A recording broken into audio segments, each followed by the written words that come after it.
అందరికీ నమస్కారం. కథలోకి వెళ్ళబోయే ముందు ఈరోజు మన జ్యువెలరీ కలెక్షన్లో మీ ముందుకి తీసుకొచ్చినటువంటి చోకర్ కమ్ బాజుబంద్ సెట్ ఇది. దీని ప్రైస్ 899 రూపాయలు. All over the India free shipping అండి. స్క్రీన్ మీద కనిపిస్తున్నటువంటి ఫోన్ నెంబర్కి మీరు వాట్సాప్ చేసి ఈ సెట్ని ఆర్డర్ చేసుకోండి. అలాగే శ్రీ ఫ్యాషన్స్ ఇన్స్టాగ్రామ్ని అలాగే యూట్యూబ్ ఛానల్ని మీరు ఫాలో అవ్వండి. డిస్క్రిప్షన్లో లింక్స్ ఉన్నాయి. మీరు వాట్సాప్ ద్వారా కాకపోయినా ఇన్స్టాగ్రామ్లోకి వెళ్ళి డిఎం చేసి కూడా మీరు ఆర్డర్ చేసుకోవచ్చు. సిఓడి ఆప్షన్ లేదు, ఆన్లైన్లోనే మీరు ఆర్డర్ చేసుకోవాలి. మీరు ఆర్డర్ చేసిన 10 to 15 డేస్ లోపు సెట్ మీ దగ్గరికి చేరుతుంది.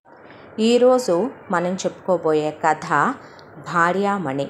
కథలోకి వెళ్ళబోయే ముందు మీరు కనుక మన ఛానల్ని ఫస్ట్ టైం చూస్తున్నట్లయితే తప్పకుండా మన ఛానల్ని లైక్ చేయండి, షేర్ చేయండి, సబ్స్క్రైబ్ చేయండి, బెల్ ఐకాన్ క్లిక్ చేసి ఆల్ అనే బటన్ని ప్రెస్ చేయడం మర్చిపోకండి. కథని ఎక్కడ స్కిప్ చేయకుండా వినండి. మరి కథలోకి వెళ్ళిపోదామా? ప్రభాకర్ రావు, భాస్కర్ రావు అన్నదమ్ములు. ప్రభాకర్ రావు పెద్దవాడు, భాస్కర్ రావు రెండవవాడు. ప్రభాకర్ రావుకి భాస్కర్ రావుకి తల్లిదండ్రులు వారసత్వంగా ఇచ్చిన ఆస్తిపాస్తులంటూ కోట్లు లక్షలు ఎటూ లేవు. వీళ్ళిద్దరికీ ఇచ్చింది చెరొక ఇల్లు. అది 3 గదుల ఇల్లు ఇచ్చారు. ఆ తర్వాత ప్రభాకర్ రావుకి ఒక 3 ఎకరాల పొలం, భాస్కర్ రావుకి ఒక 3 ఎకరాల పొలం పెట్టించి కొడుకులు ఇద్దరిని డిగ్రీల వరకు చదివించారు. ఉద్యోగాల కోసం ప్రయత్నించినా వాళ్ళు పుట్టిన కులాల వల్ల వాళ్ళకి గవర్నమెంట్ ఉద్యోగాలు రాలేదు. ప్రైవేటు ఉద్యోగాలకని ట్రై చేస్తే ఆ ప్రైవేటు ఉద్యోగాల్లో ఇచ్చే 20,000 15,000 డిగ్రీ బేసుల మీద వీళ్ళకు వచ్చినా అవి వీళ్ళ ఖర్చులకే సరిపోవు. రేపొద్దున ఇల్లాళ్ళు వచ్చి పిల్లలు పుడితే ఏం సరిపోతాయి అనే దాంతో ప్రభాకర్ రావుకి భాస్కర్ రావుకి తండ్రి వ్యవసాయం నేర్పించడం మొదలుపెట్టాడు.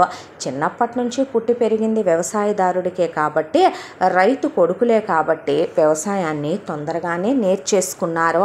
ఆ తరువాత ప్రభాకర్ రావుకి లీలావతితో, భానుమతికి భాస్కర్ రావుతో వివాహం జరిపించిన తర్వాత భాస్కర్ రావు తల్లికి ఆవిడికి మొదటి నుంచి కాస్త ఆరోగ్యం నలతగానే ఉంటుంది.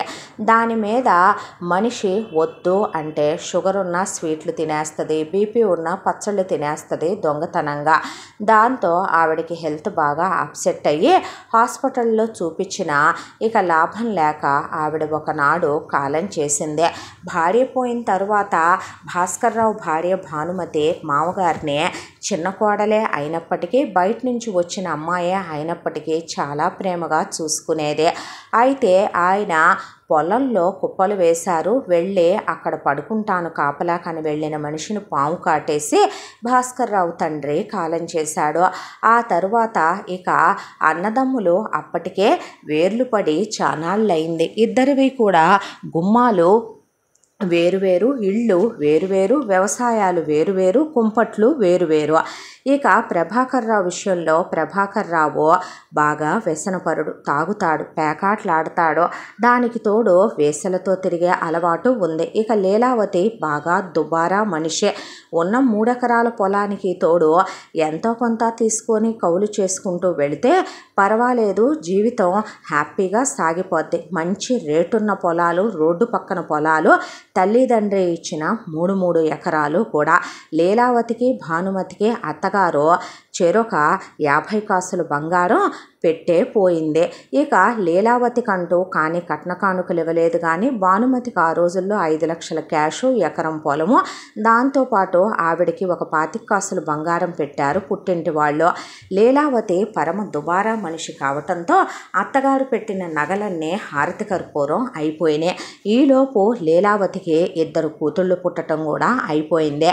పెద్దమ్మాయి పేరు వర్ణ, రెండో అమ్మాయి పేరు వసుమతి అని పెట్టుకున్నారు. ఇక భాస్కర్ రావు మాత్రం భానుమతితో ఒకటే చెప్పాడు, భాస్కర్ రావుకి ఏ చెడు అలవాట్లు లేవు. దానికి తోడు చాలా నిక్కచ్చిగా ఉండే మనిషే. భార్య అంటే పంచప్రాణాలు ఆయనకి, అమితమైనటువంటి ప్రేమ.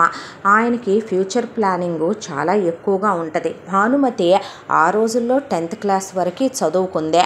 అమ్మా నాన్నలు ఇచ్చిన బంగారం కానీ, అత్తమామలు ఇచ్చిన బంగారం కానీ భర్త చేతిలో పెట్టి దాన్ని బ్యాంకీలో పెట్టి దాని మీద కాస్త డబ్బులు లోనుగా తీసుకుని మీరు మరికొంత పొలాన్ని కౌలుకి తీసుకుని సాగు చేయండి. అప్పుడైతే గనక ఉన్న 3 ఎకరాలకి తోడు మనం ఇంకొక 7 ఎకరాలు కొంటే 10 ఎకరాలు అవుద్ది రేపు అనే ఆవిడ భర్తకి సలహాలు ఇచ్చి, ఇంటి ఖర్చుల గురించి మీరేమీ టెన్షన్ పడకండి, ఇంటి ఖర్చులు నేను చూసుకుంటాను, ఇంట్లో 2 పాడి గేదెలు ఉన్నాయి, 2 ఆవులు ఉన్నాయి, ఎలా లేదన్నా నేను కోళ్ళని పొదగేసి 100 కోళ్ళని చేశాను, కోడిగుడ్లు అమ్ముతాను, అలాగే నేను కూరగాయలు పువ్వులు నాటి ఉంచాను, అవి సాగుకొస్తే మన ఇంట్లోకి పోను, మిగతావన్నీ అమ్మేస్తానండి, పాలు పెరుగు వెన్న నెయ్యి అమ్మితే మన ఇంట్లోకి సరిపోతుంది అని నువ్వు ఒక్కదానివే చెయ్యొద్దంటే ఒక పనమ్మాయిని పెట్టుకున్నానులేండి, పొద్దున 1/2 లీటరు సాయంత్రం 1/2 లీటరు పాలు పోస్తానని, సంవత్సరానికి 1 జత బట్టలు ఇస్తానని, నెలకు 1000 రూపాయలు జీతం ఇస్తానని చెప్పాను సుమా అని చెప్పి ఒక పూట భోజనం కూడా పెడతానన్నానండి అని చెప్పింది భానుమతి. భార్య తెలివితేటలంటే ఆయనకి ముచ్చటేసేదే. దానికి తోడు భర్త మాటనే ఆవిడ జవదాటదు. ఏదున్నా భార్యాభర్తలు 4 గోడల మధ్య ఇంట్లో కూర్చుని, దట్టు బెడ్రూమ్లో 3వ కంటికి తెలియకుండా తలుపులు కిటికీలు మూసి మరీ మాట్లాడుకుంటారు. ఏ విషయం వాళ్ళిద్దరినీ దాటి బయటికి రాదు. కానీ పక్కవాటాలో ఉన్న లీలావతి ప్రభాకర్రావు మాత్రం వీధులకు ఎక్కి పరమ అసభ్యంగా ఒకళ్ళనొకళ్ళు కొట్టుకుంటూ తిట్టుకుంటూ నానా రచ్చ చేసుకుని నానా గొడవ చేసుకుంటారు. పెళ్ళై భానుమతికి 3 ఏళ్ళైనా భాస్కర్రావు ఆ రోజుల్లోనే బర్త్ కంట్రోల్ యూజ్ చేయడంతో వాళ్ళు పిల్లల్ని కనల. వాళ్ళిద్దరూ అన్యోన్యంగా ఒకళ్ళ గురించి ఒకళ్ళు తెలుసుకొని ప్రేమగా ఉండాలనేది ఒకటి.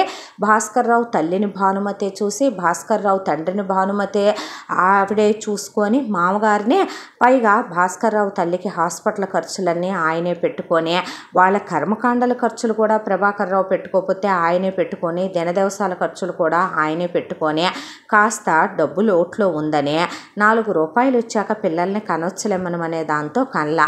లీలావతి భానుమతిని గొడ్రాలని ఊరంతా ఏకి పీకానాన్ చేసి, నా పిల్లల్ని ముట్టుకోవద్దు, నా పిల్లల్ని అంటుకోవద్దు, నీ గొడ్డుమూత రాత దేవుడు రేపొద్దున నా పిల్లలకి రాస్తాడు అని ఆవిడ్ని తోడుకోళ్ళైనా కూడా వేధించుకొని తినేదే. భానుమతి అసలు అవన్నీ పట్టించుకునేది కాదు. పొద్దున్న లేచిన దగ్గర నుంచి తనేంటో తన పనేంటో ఆవిడ చూసుకుంటే, భాస్కర్రావు ఉన్న 3 ఎకరాలకి తోడు ఇంకొక 7 ఎకరాలు కౌలుకి తీసుకొని ఆయన ఆ కౌలు డబ్బులు ఇక కౌలు వాళ్ళకి కరెక్ట్గా ఇస్తూ పొలాన్ని సాగు చేసుకొచ్చుకునేవాడు మహానుభావుడు. ఎప్పుడన్నా ఖాళీగా ఉంటే భార్యతో అలా ముచ్చట్లు చెప్పుకోవటం, మధ్యాహ్నం ప్రతిరోజు భోజనానికి వచ్చి ఇద్దరూ కలిసే తింటాం, భార్యని సినిమాకి తీసుకెళ్ళటం, ఆ తర్వాత భార్యను పక్కనే ఉన్న టౌన్కి తీసుకెళ్ళి ఆవిడకి కావలసినవన్నీ కొనిపెట్టి తీసుకురావటం, ఎరువులు అవన్నీ తెచ్చుకోవటం, విత్తనాలు తెచ్చుకోవటం, కూలీలతో పనులు చేయించుకోవటం తప్ప ఒకళ్ళ ఊసులు మొగుడు పెళ్ళాలిద్దరికీ పట్టించుకునే అలవాటు లేదు. ఇక 3 సంవత్సరాలు అయిపోయిన తర్వాత వదిన అన్నదని కాదు, కానీ ఇక వాళ్ళు కనాల్సిన సమయం వచ్చిందనే దాంతో భాస్కర్రావు భానుమతి చేతులు పట్టుకొని, మనకి కూతురైనా కొడుకైనా ఒకళ్ళు చాలు భాను అంటే, అలాగేనండి, మీ మాట నేను ఎప్పుడు కాదన్నానో, ఏమీ లేదు, పుట్టే వాళ్ళని డాక్టర్ చేయాలనేది నా కోరిక, మనం ఒకళ్ళనే కంటే ఎలా లేదన్నా కూడా పొలం మంచి రేటు మీద ఉంది, నాకు అమ్మ నాన్న ఇచ్చిన 3 ఎకరాలు, ఇంకొక 7 ఎకరాలు కొని 10 ఎకరాలు చేశామనుకో, దానికి తోడు ఇక 4 రూపాయలు దాస్తే వాళ్ళ చదువుకి ఉంటాయి, దానికి తోడు వాళ్ళకి మంచిగా మనం రేపొద్దున జీవితానికి ఏదో ఒక ఆధారం చూపించాలి కదా పిల్లలకి, మీ ఇష్టం, మీరు నాకు ఇంత చెప్పాలా ఏంటి అనేసింది ఆవిడ. ఆ తర్వాత గర్భవతి అవటం, గర్భవతి అయినటువంటి భానుమతికి పుట్టింటి వాళ్ళు సీమంతం జరిపించడం, అత్తమామలు లేకపోయినా భాస్కర్రావు ఆయనే కలగజేసుకొని మరి భార్యకి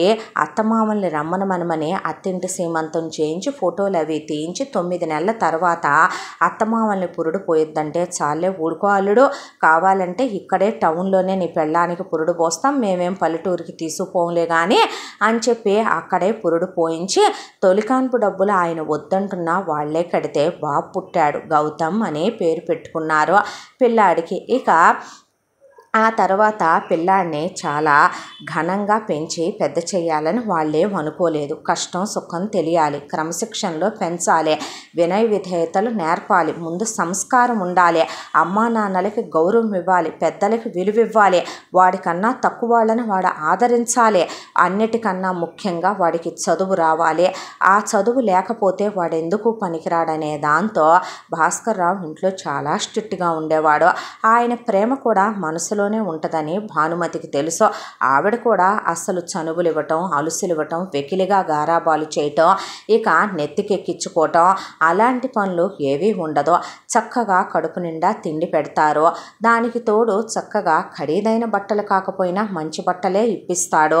ఇక పిల్లాడిని చదివించటం ఆవిడ కాస్త పక్కన కూర్చొని ఆలు అవి నేర్పిస్తూ పిల్లాడికి 3 ఏళ్ల వయసు వచ్చింది. అప్పటికే లీలావతి కూతుళ్ళిద్దరూ కూడా ఒకళ్ళు 8 ఏళ్ల వయసులో, ఒకళ్ళు 7 ఏళ్ల వయసులో ఉన్నారు.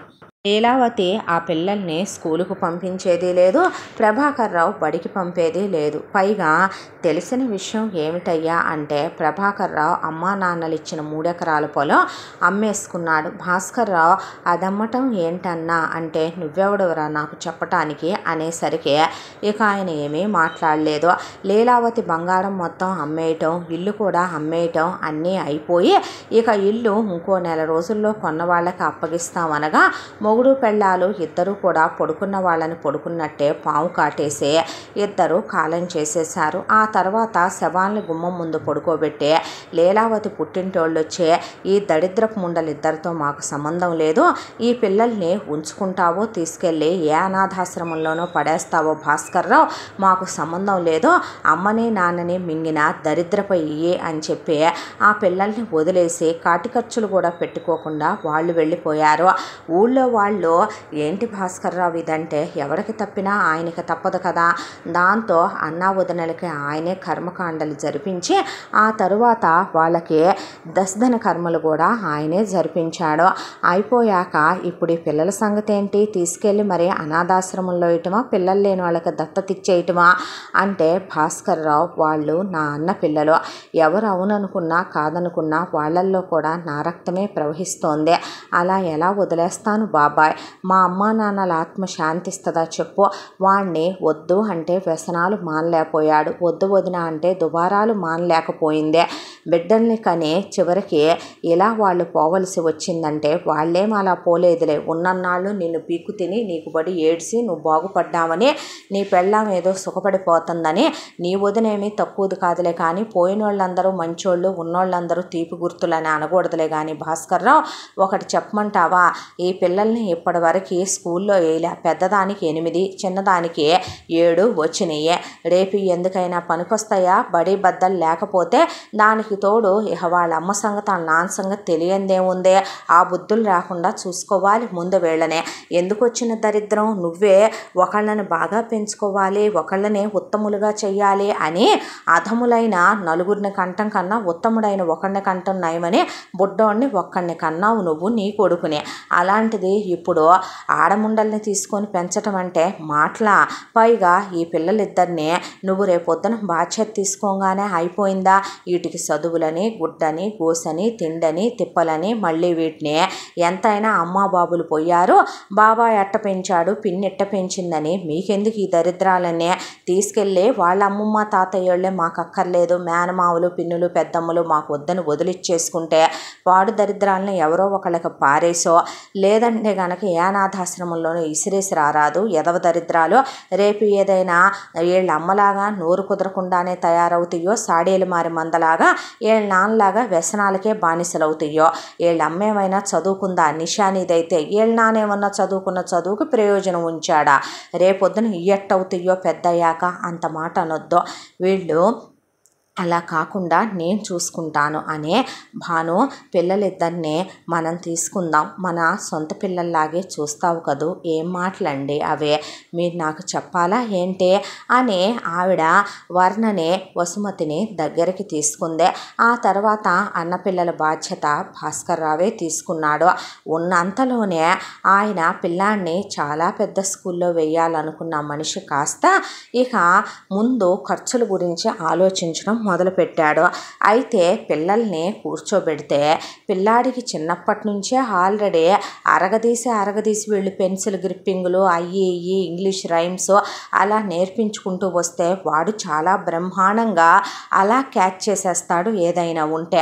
అన్న కూతురు పెద్దది మాత్రం అస్సలు పలక పట్టి బలపాలు తినేయటమే తప్ప అది బలపంతో రాయటం అన్న మాట లేదు. రెండోది మాత్రం ఇహ పర్వాలా అంతంత మాత్రంగా. దాంతో ఇహ ఈయన వీళ్ళు ఓ గ్రేడ్ స్కూళ్ళకు పనికొచ్చే వాళ్ళు కాదని అర్థమయ్యి ముందు కొడుకుని పక్కనే ఉన్న టౌన్లోకి కాన్వెంట్కి పంపించాడు. అయితే కొడుకుతో పాటు వీళ్ళిద్దరినీ జాయిన్ చేశాడు. జాయిన్ చేసిన తర్వాత అక్కడి నుంచి సిస్టర్స్ కబురు పెట్టారు భాస్కర్ రావుకి. ఆ అమ్మాయి పక్క పిల్లల్ని కొరుకుతుందని, కొడుతుందని, జుట్టు బీకుతుందని, క్యారియర్లో తింటుందని, మీ పెద్దమ్మాయి వర్ణ అసలు ఇలాంటి వాళ్ళకి మేము అడ్మిషన్ ఇవ్వమని, మదర్ అండ్ ఫాదర్ ఎడ్యుకేటెడ్స్ అయితేనే మేము ఇస్తామని, అసలు ఈ అమ్మాయిని అమ్మా నాన్న లేరనే జాలితో తీసుకున్నామని, అస్సలు కరెక్ట్ కాదు ఈ అమ్మాయి ఈ స్కూల్లో ఉండటానికని మా కరెస్పాండెంట్ గారు అంటున్నారు, తీసుకెళ్ళిపోమన్నారు. వర్ణ విషయం ఇలా ఉంటే వసుమతికి అస్సలు వాళ్ళు చెప్పేటటువంటి ఆ చదువుకి తల తిరిగిపోతుంది. సిబిఎస్ఈ సిలబస్కే ఈ అమ్మాయి అసలు ఈ సిలబస్కి కరెక్ట్ కాదు, ఈ అమ్మాయి చదవలేకపోతుంది, ఈ అమ్మాయి లాగలేకపోతుంది, ప్లీజ్ మీరు తీసుకెళ్ళిపోండి, ఏజ్ కూడా ఉండాల్సిన దానికన్నా ఎక్కువ ఉంది, ఏదైనా నార్మల్గా ఉండే స్కూళ్ళల్లో వేస్తేనే వీళ్ళు చదవటం కష్టం, ఆ పెద్దమ్మాయి గవర్నమెంట్ స్కూల్కి కూడా ఎలిజిబుల్ క్యాండిడేట్ కాదు అని చెప్పిన తర్వాత ఇక కొడుకుని ఆ స్కూల్లోనే ఉంచి వీళ్ళని వెనక్కి తీసుకురాక తప్పలేదు ఆయనకి. ఆ తర్వాత మరీ గవర్నమెంట్ స్కూళ్ళల్లో ఎలా వేస్తాడు, ఆయనంత దుర్మార్గుడు కూడా కాదు. అన్న ₹1 ఇవ్వకపోయినా వదిన సంస్కారంగా ఒక్కరోజు పలకడిచ్చింది లేకపోయినా ఇక ఆయనకి తప్పేది కాదు అనుకునే ఆయనే పిల్లల్ని వద్దురా దేవుడా ఒక్కళ్ళని కంటేనే వాళ్ళని ప్రయోజకులుగా చెయ్యాలి అనుకున్న క్షణం దేవుడు ఏంటి ఎలా చేసేసాడు, సరుగెట్ మదర్ అయిపోయి వదిన కనేసే తమకప్ప చెప్పిపోయిందా అనిపించేది ఒక్కొక్క క్షణం. పిల్లలిద్దరినీ తీసుకెళ్ళి ఊళ్ళో ఉన్న ఒక కాన్వెంట్లో జాయిన్ చేశాడు. జాయిన్ చేస్తే ప్రతిరోజు కంప్లైంట్లే ఆయనకి ఆవిడకి పెద్దమ్మాయి విషయంలో. ఇక రెండో అమ్మాయి మాత్రం అది మాట అంటే పడదు ఫస్ట్ నుంచి కూడాను. కాబట్టి అది కాస్త పర్వాలేదు, మరీ కష్టతరంగా దానికి అనిపించట్లా, ఈజీగా ఉండేదే కాబట్టి లాగేసుకుంటూ పర్లేదు పాస్ అవ్వుకుంటూ అది చదువుతోంది. పెద్దది మాత్రం మొద్దు బండ, ఒకవైపున తల్లి తండ్రి లేని పిల్లలు, మరొక వైపున వాళ్ళని తన సొంత కూతుళ్ళలాగా ఆవిడ చూడటం అంటే అది బట్ట వరకు తిండి వరకు చూడగలదు. కానీ ఒక దెబ్బేస్తే ఏమంటారు రేపొద్దున, అమ్మా నాన్న లేరు కాబట్టి తోడుకోళ్ల మీద పగ తీర్చుకుంటుంది, తోడుకోడలు పిల్లల్ని తెచ్చి పెంచినట్టే పెంచుతూ అంటది సమాజం. కాబట్టి భానుమతి ఏమీ అనేది కాదు, ఇంట్లో పనులేమి అసలు ఆ పిల్లల్ని చేయనిచ్చేది కాదు, ఆ పిల్లలకి చెప్పేది కాదు. ఇంకా తన కొడుకునైనా గట్టిగా మందలించి ఒక దెబ్బ వేసేదేమో కానీ వాళ్ళని మాత్రం అసలేమీ అనేది కాదు. ఏ పనులు తన కొడుక్కి చెప్పుకునేది కానీ వాళ్ళకి చెప్పేది కూడా కాదు. ఇలా రోజులు గడుస్తూ ఉండగా ఒకసారి ఊరికి వరదలు వచ్చాయి. ఎకాఎకిన 2 సంవత్సరాల పాటు పంటలు పండలేదు ఎవరికి, భాస్కర్ రావుకే కాదు. ఉన్నా కాస్త ధాన్యంతో దానికి తోడు ₹4 బ్యాంకులో ఉన్నాయి కాబట్టి ఎలాగోలాగా పంటలు వేసుకుంటూ లాక్కు రావటం మొదలుపెట్టాడు. 3వ సంవత్సరం ఆయన. 2 ఏళ్ల పంట పోయి నష్టమే మిగిలింది ఆయనకి. భానుమతి ఎలాగోలాగా గొడ్డు గోదా మీద సంసారం లాక్కొస్తోంది ఒకవైపు నుంచే. ఆవిడ మాత్రం పొద్దున పూట తన కొడుకుని ఒకలా, తోడుకోడళ్ల పిల్లల్ని ఒకలా చూసేది కాదు. పాలు గౌతమ్కి ఇస్తే గౌతంతో పాటు వర్ణకి వసుమతికి ఇచ్చేదే. ఇక టిఫిన్ చేస్తే 3 పిల్లలకి పెట్టేదే. భోజనం కూడా అంతే, నెయ్యి వేసి వెన్నపూస వేసి బలంగా ఉంటారనే పప్పు కాయగూరలు వండి, ఇంట్లోనే కోడిగుడ్లు నాటు ఉంటాయి కాబట్టి, ఇంట్లోనే నాటుకోళ్ళు ఉంటాయి కాబట్టి, మేకపిల్లల్ని పెంచి వాటిని అమ్ముద్ది కాబట్టి ఆ కోసిన మస్తాను తీసుకొచ్చి 2 కిలోలు కూర ఇచ్చిపోతూ ఉంటాడు. ఆదివారం అలా మటను కాస్త చెరువు తవ్విచ్చి 4 చేపపిల్లలు వేసి అలా చేపలు రొయ్యలు బాగానే వండి పెట్టుద్ది ఆవిడ. తిండి విషయంలో ఏ లోటు లేదు. భాస్కర్ రావు 2 ఏళ్లుగా పంటలు పండలేదు భాను. ఈ సంవత్సరం పండక్కి బట్టలు ఎలాగో, పిల్లల పుట్టినరోజులు ఏంటో అంటే ఒక పని చేయండి, తీసుకొస్తే మీరు ముగ్గురికి తీసుకురండి, తీసుకురాలేదనుకోండి ముగ్గురికి తేకండి, వాడు పాతయ్యే వేసుకుంటాడు. ఏమండి చచ్చిపోతామా పుట్టినరోజులు చేసుకోకపోతే, పండుగలు చేసుకోకపోతే? మన పిల్లలే ముగ్గురైతే ముగ్గురిని ఒకేలాగేగా చూస్తాం. మనం ఎవరిని ఎక్కువ చూడొద్దు, ఎవరిని తక్కువ చూడొద్దు, మీరు నేను కూడా కొనుక్కోవద్దు అనేసిందే ఆవిడ మంచితనానికి ఆయనకి నోట మాట రాలేదు. ఇంకొకళ్ళైతే మీ అన్న పిల్లల కోసమని నా కొడుకు పుట్టినరోజు చేసుకోవద్దా, మనం పండగ చేసుకోవద్దా, నువ్వు వాళ్ళకి తేవటం ఎందుకట, మన అబ్బాయి గురించి ఆలోచించి నీ గురించి నా గురించి ఆలోచించాలంటారు. కానీ ఆవిడ నైజం తత్వం అది కాదనే ఆయనకి చెప్పకనే తెలుసు. ఇక ఇలా కాలచక్ర ప్రవాహంలో రోజులు గడిచిపోతూ పిల్లాడు 100కి 99, 100కి 100 తీసుకొచ్చుకోవాలి, లేదంటే భాస్కర్రావు తాట ఒలిచేసి వీల్ చైర్లో కూర్చోబెడతాను, వేషాలు వేయొద్దని చెప్పే పంపించేవాడు గౌతమ్ని రోజుకొకసారి స్కూల్కి. ఇక ఆయనకి ఉన్నటువంటి బాధ దిగులు అన్న పెద్ద కూతురు విషయంలోనే ట్యూషనే పెట్టించిన ఆయనే పక్కనే కూర్చొని చదివించిన అస్సలు చదువుకు వంగేది కాదు. దానికి తోడు స్నేహాలు కరెక్ట్గా ఉండవు, వెకిలితనం ఎక్కువ. ఏం లక్షణాల ఇవన్నీ అనే బాధపడని రోజు ఉండేది కాదు. ఉన్నంతలోనే వాళ్ళమ్మ నాన్నలు ₹1 ఇచ్చి వెళ్ళకపోయినా పిల్లలకంటూ వాళ్ళు కంఠం తప్ప పూచిక పుల్ల మిగల్చకపోయినా ఆడపిల్లలు వాళ్ళింటి పిల్లలు, వాళ్ళ ఆడపిల్లలు కూడా వాళ్ళే. ఇక వాళ్ళింట్లో ఏ మంచికైనా ఏ చెడుకైనా పరాయి బిడ్డలుగా ఏ రోజు ఆవిడ అనుకునేవాళ్ళు కాదు. వాళ్ళ ఆడపిల్లలు ఇక వాళ్ళింటికి వీళ్ళే కదా ఆడపడుచులు అనే దాంతో ఉన్నంతలోనే భానుమతి పిల్లలిద్దరికీ ఓణీల ఫంక్షన్లు, పిల్లలిద్దరికీ పెద్ద మనిషి అయితే బంతులు పెట్టించిందే. తన కొడుక్కి తన పుట్టింటి వాళ్ళు వచ్చి ధోవతులు ఇచ్చి వెళ్ళారు. ఈ పిల్లలకి జరిగినప్పుడు కూడా వాళ్ళే వచ్చే అమ్మమ్మ తాతయ్యల కింద మంచి జరిపించి వెళ్ళారు భానుమతి పుట్టింటి వాళ్ళు. ఇలా రోజులు గడిచిపోతూ ఉండగా భానుమతి భాస్కర్రావు ఎప్పట్లానే కూర్చుని రేపొద్దున పిల్లలకి ఎంత లేదన్నా కట్నాలు తీసుకునే సంబంధాలు నేను ఇచ్చి చెయ్యాలనుకోవట్లేదు భాను, ముందు వాళ్ళని బాగా చదివించాలి, ఇంజనీరింగుల దాకా చదివించి వాళ్ళకి ఉద్యోగాలు వచ్చేలా చెయ్యాలి. ఆడపిల్లలు రేపొద్దున ఎవడి మీద ఆధారపడకుండా వాళ్ళ కాళ్ళ మీద వాళ్ళు ఆధారపడి బ్రతికేలా చెయ్యాలి. దానికి తోడు రేపొద్దున ఏమీ పెట్టకుండా పెళ్ళిళ్ళు చేసి పంపించలేము కాబట్టి పిల్లలు వచ్చిన దగ్గర నుంచి నేను మనవాడితో పాటే పోస్ట్ ఆఫీసులో ప్రతి నెల ఇంతని వేసుకొస్తున్నాను. రేపు ఎంత లేదన్నా పెళ్లి ఖర్చులకి ఇద్దరికి చెరుకు 10 లక్షలైనా కావాలి కదా అన్నాడు ఆయన. అలాగేనండి, నేను కూడా ఈ మధ్య పాడి చేసిన డబ్బులు కానివ్వండి, అవి ఇవి అమ్మిన డబ్బులు కానివ్వండి, బంగారం కింద స్కీములు కడుతూ పిల్లలిద్దరికీ కూడా చెరుకు జత చెవిపోగులు, మాటీలు, చంపస్వరాలు, పాపడి బిళ్ళ, నెక్లెస్, చెరోహారం, చెరి 4 గాజులు చేయించి మన స్తోమతకి తగ్గట్టుగా చెరో బ్రేస్లెట్, 2 ఉంగరాలు, అలాగే పిల్లలకి చెరొక చైను చేయించి రేపు వచ్చే అల్లుళ్ళకి ఉండాలి కదా పెట్టడానికని రాబోయే అల్లుళ్ళ కోసమని చెరొక బ్రేస్లెట్, చైను, ఉంగరం చేయించి పక్కన పెట్టాను. మరి మనవాడికి మొన్న దోవతల ఫంక్షన్ అప్పుడు మా అమ్మ వాళ్ళు ఎటు బ్రాస్లెట్ పెట్టారు, మీరు గొలుసు చేయించారు. వాడి చిన్నప్పటి ఉంగరాలు చెడగొట్టి 2 ఉంగరాలు చేయించాను. రేపొద్దున ఎలా లేదన్నా నా బంగారం అలాగే ఉంది బ్యాంకులో, అదే అలా తాకట్టుల్లో తిరుగుతుందన్న మాటే. కానీ రేపు ఏదో ఒక రోజుకి దాన్ని విడిపించుకొస్తే మన వాడికి పెళ్లి చేసే పిల్లకి సరిపోద్దే, ఇక మనం ఆలోచించాల్సిన అవసరం లేదండి అందే భానుమతి. భాస్కర్రావు ఒకవైపున 3 ఎకరాల పొలాన్ని ఆయన కష్టార్జితంతో 5 ఎకరాలు చేసుకొచ్చాడు. ఇలా రోజులు గడిచిపోతూ ఇక 5 ఎకరాలు చెయ్యాలి భాను, చేస్తే 10 పూర్తవుద్ది అన్న తరువాత అలాగే లేండి అని ఆవిడ స్త్రీధనంగా ఇచ్చినటువంటి ఎకరం పొలం, దానికి తోడు ఆవిడకప్పుడు ఇచ్చిన 5 లక్షల రూపాయల క్యాషు ఆవిడ వాళ్ళ రిటైర్మెంట్ల కోసమనే అలాగే దాచిపెట్టింది. ఆవిడ పొలం ఒక 25 లక్షల రూపాయలు రేటు వచ్చిందని ఆవిడ పుట్టింటి వాళ్ళు చెప్తే అమ్మేసి దాన్ని తీసుకొచ్చి ఫిక్స్డ్ డిపాజిట్లో పడేసి ఆవిడ 5 లక్షల డబ్బు ఆల్రెడీ ఈ పాటికే 5, 10, 10, 20 అయి ఉన్నాయి.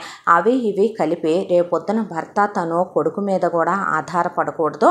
ఎంత ఆడపిల్లలకి పెళ్లి చేసి పంపించిన తర్వాత మన ఇంటికి పిలిచి పసుపు కుంకాలు పెట్టాలే కానీ మన బిడ్డలైనా తోడుకోడల పిల్లలైనా వాళ్ళ వైపు మనం చేయి చాపి చూడకూడదని ఆవిడ ₹1 జాగ్రత్త చేసుకుంది మొగుడికి. ఆవిడకి రోగం వచ్చినా రుష్టి వచ్చినా రేపొద్దున ఎవరి మీద ఆధారపడకూడదని ఆయనకి, ఆవిడకి, వర్ణకి, వసుమతికి, గౌతమ్కి హెల్త్ ఇన్సూరెన్సులు చేయించి వీళ్ళిద్దరి పేరు మీద ఇన్సూరెన్సులు కట్టుకొని ఉంచుకున్నారు. ఆ రోజున లీలావతి ప్రభాకర్ రావు పోయినప్పుడు ₹4 దరిద్రుడు ఇన్సూరెన్స్ అన్నా చేసుకోలేదు. అలా పాము గడిసి సస్తే ఇన్సూరెన్స్ డబ్బులు వచ్చాయి, కనీసం ఈ ఆడపిల్లలకు ఆదరవు అయ్యాయి అని ఊళ్ళో వాళ్ళు అన్నమాట వాళ్ళిద్దరూ మర్చిపోలేదు. ఆ తర్వాత రోజులు గడిచిపోతూ కాలచక్ర ప్రవాహంలో పిల్లాడు అన్నిట్లో ఫస్ట్ వస్తూ వసుమతి ఫెయిల్ అవ్వకుండా పాస్ అవుతూ లాక్కొస్తున్నారు. వసుమతి చిన్నప్పటి నుంచి ఎవరు మాటన్నా తీసుకోలేదు. అసలు స్కూల్లో మాస్టర్లన్నా, స్నేహితులన్నా, ఇంట్లో భానుమతి భాస్కర్ రావు అన్నా, చుట్టుపక్కల వాళ్ళన్నా, గౌతమ్ అన్నా వసుమతికి అందరూ కావాలి. వసుమతి అందరితో చాలా ప్రేమగా, తెలివిగా, సైలెంట్గా, మౌనంగా ఉంటుంది. అలా అని నాజుగ్గా, అందంగా కూడా ఉంటుంది. పెద్దమ్మాయి వర్ణ చూడటానికి చాలా చండాలంగా లీలావతిలాగా ఉంటుంది, కానీ వసుమతి మాత్రం ప్రభాకర్ రావులాగా పుట్టుక కాస్త బాగానే ఉంటుంది. దానికి తోడు వసుమతి ఎప్పుడైతే పెద్ద మనిషి అయిందో అక్కడి నుంచి చేతులకు అసలు గోరింటాకు తీయదు, కాళ్ళకు పారాణి తీయదు, మొహానికి రోజు చందనం పట్టించంది, స్నానం చేయదు, ఒళ్ళంతా పసుపు రాసుకుంటుంది, వారానికి 3 సార్లు హెయిర్ ప్యాకులు పెట్టి తలస్నానం చేసుద్ది. బ్యూటీ కాన్షియస్ ఎక్కువ. దానికి తోడు ఎంతెంత నేతులు వెన్నలు పోసి పెట్టడానికి భానుమతి సిద్ధంగా ఉన్న నాజుగ్గా ఉండాలనే దాంతో వెకిలి తిండి తినదు. వర్ణ పొట్టిగా ఉంటుంది, వసుమతి మీడియం హైట్లో ఉంటుంది. వర్ణ స్థాయి తక్కువగా ఉంటుంది. వసుమతి ఇక ఆ పాలిష్లు ఈ పాలిష్లు చేసి బాగానే కలరు తేలి ఉంటుంది. వర్ణ అడ్డమైన గడ్డి తింటుంది. వసుమతి అలా ఏది పడితే అదే అసలు తిందో. ఇలా చదువుకోకపోతే ఫెయిల్ అయిపోతే ఎక్కడ బాబాయితో పిన్నితో మాట పడాలో అనే దాంతో ఏ మాత్రం కూడా అస్సలు మాట తీసుకునేది కాదు. అంతా దాంట్లో భానుమతి వాళ్ళిద్దరికీ పనులు చెప్పదో.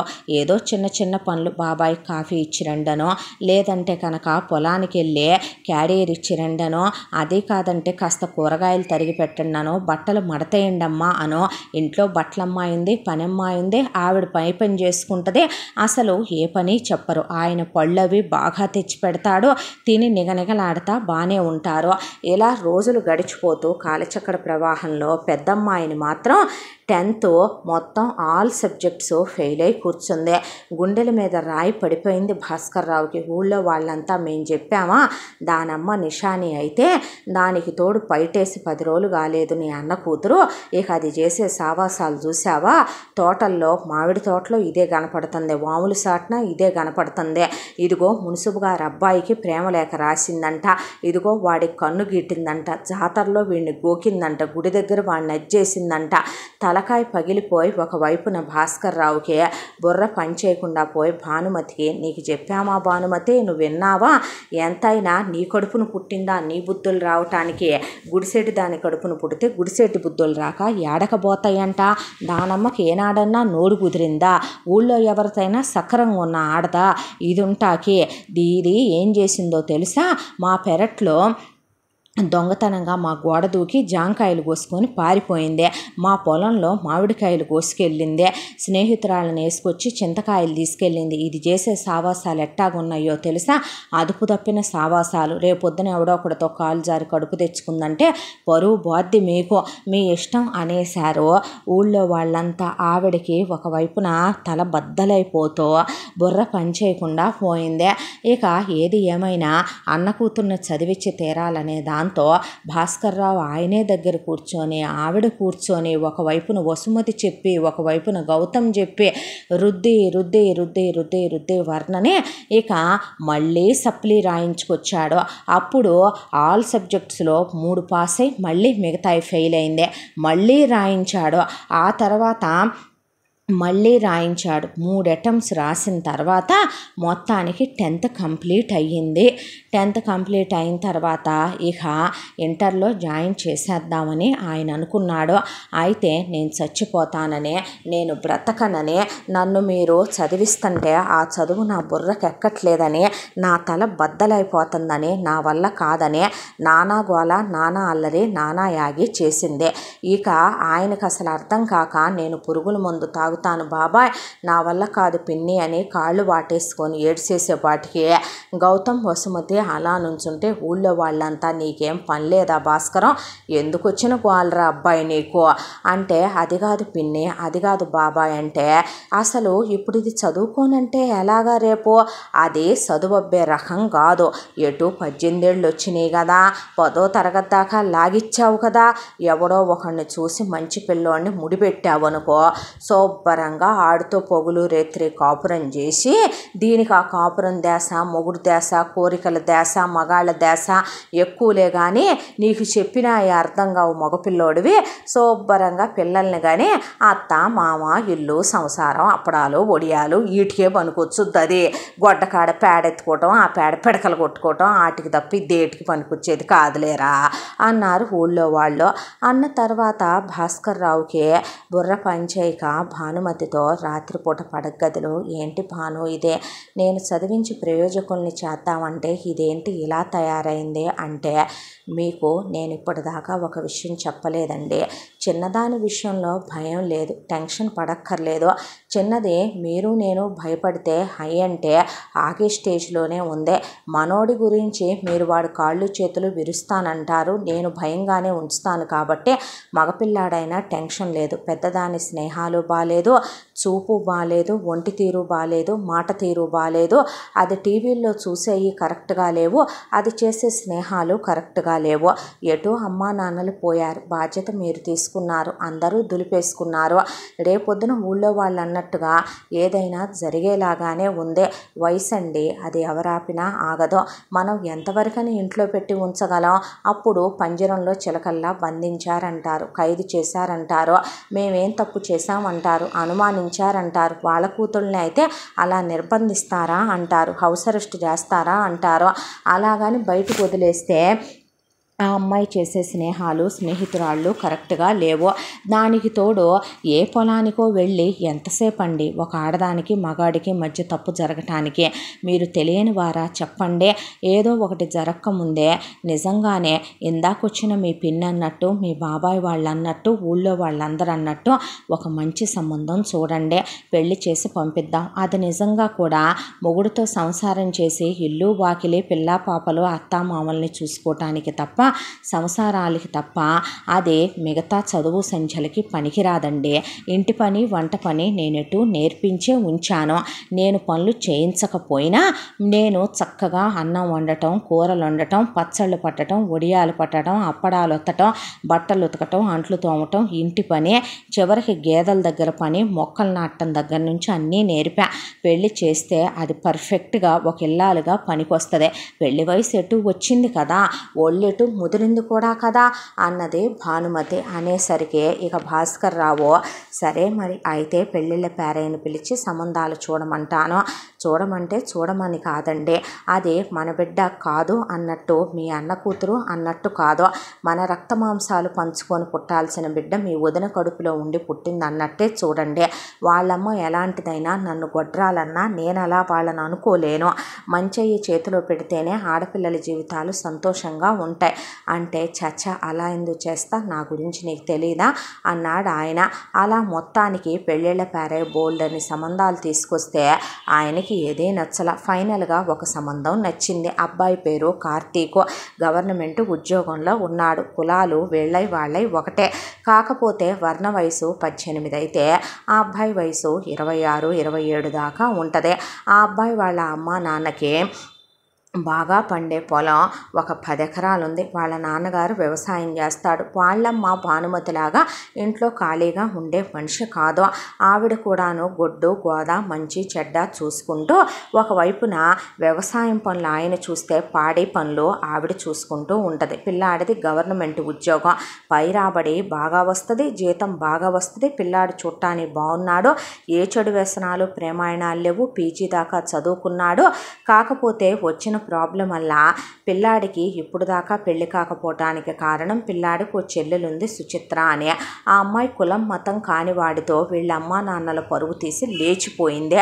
లేచిపోవటమే కాకుండా వాడితో కాలు జారి కడుపు తెచ్చుకొని లేచిపోయేపాటికి ఎవరో ఆ ఇంటికి పిల్లని ఇవ్వమని, కూతుర్నే పెంచడం చేత కాలేదు, రేపు కోడల్ని ఎలా చూస్తారని అనేసరికి అమ్మా నాన్నల మాటలు అనిపించలేని కార్తీకు ఇక పెళ్ళినే కాదనుకొని అలా ఉద్యోగం చేసుకుంటూ పొలానికి వెళ్ళి తండ్రికి వ్యవసాయంలో సాయం చేస్తూ తల్లికి పాళ్ళలో సాయం చేయటమే తప్ప, చాలా తెలివైన వాడు, రూపాయికి రూపాయి పోగు చేయటమే తప్ప సిగరెట్లు బీడీలు అమ్మాయిలు ప్రేమాయణాలు పేకాట్లాటాలు క్లబ్బులకి పబ్బులకి తిరగటాలు ఈ అలవాట్లు లేదు అబ్బాయికి.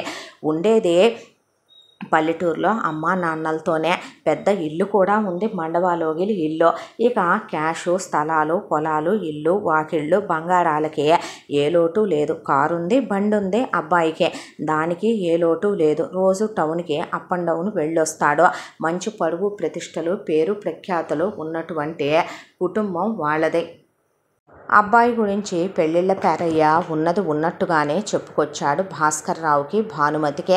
భాస్కర్ రావు పర్సనల్గా ఎంక్వైరీ చేయిస్తే ఏనాడైతే కూతురు వెళ్ళిపోయిందో ఆనాడే యావదాస్తి మొత్తం పూచిక పుల్లతో సహా సునంద కేశవరావు కార్తీక్ పేరు మీద మొత్తం రాసేశారని, అమ్మా నాన్న రాసిన తర్వాత కూడా కార్తీక్ ఏ రోజు మిస్యూజ్ చేయలేదని, ఫ్రీడమ్ని తీసుకొని లిబర్టీ తీసుకొని గాలి వేషాలు వేసే గాలి విధవ కాదని, పిల్లాడు చాలా మంచోడని, రెస్పాన్సిబిలిటీస్ మాత్రం మార్చే రకం కాదని, పిల్లాడు చాలా చాలా రెస్పాన్సిబుల్గా ఉంటాడని, వాళ్ళమ్మ నాన్న రిటైర్మెంట్ ప్లాన్ కోసమని ఆవిడ స్త్రీధనాన్ని వాళ్ళు పక్కన పెట్టుకున్నారని, కొడుకు మీద ఆధారపడే రకాలు కూడా కాదని, వచ్చే కోడలు కూతుర్లా ఉండాలనుకుంటున్నారని, మంచి కుటుంబంలో క్యారెక్టర్ ఉన్న ఆడపిల్లని ఏ మరక లేని ఆడపిల్లని కొడుక్కిచ్చి చేసుకోవాలనుకుంటున్నారని పెళ్ళిళ్ళ పేరయ్య చెప్పి వాళ్ళకి కట్న కానుకల మీద ఆశ లేదండి.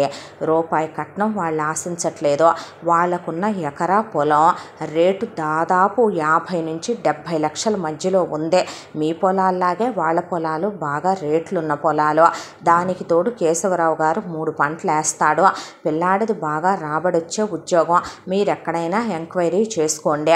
ఆవిడ మహా ఇల్లాలు.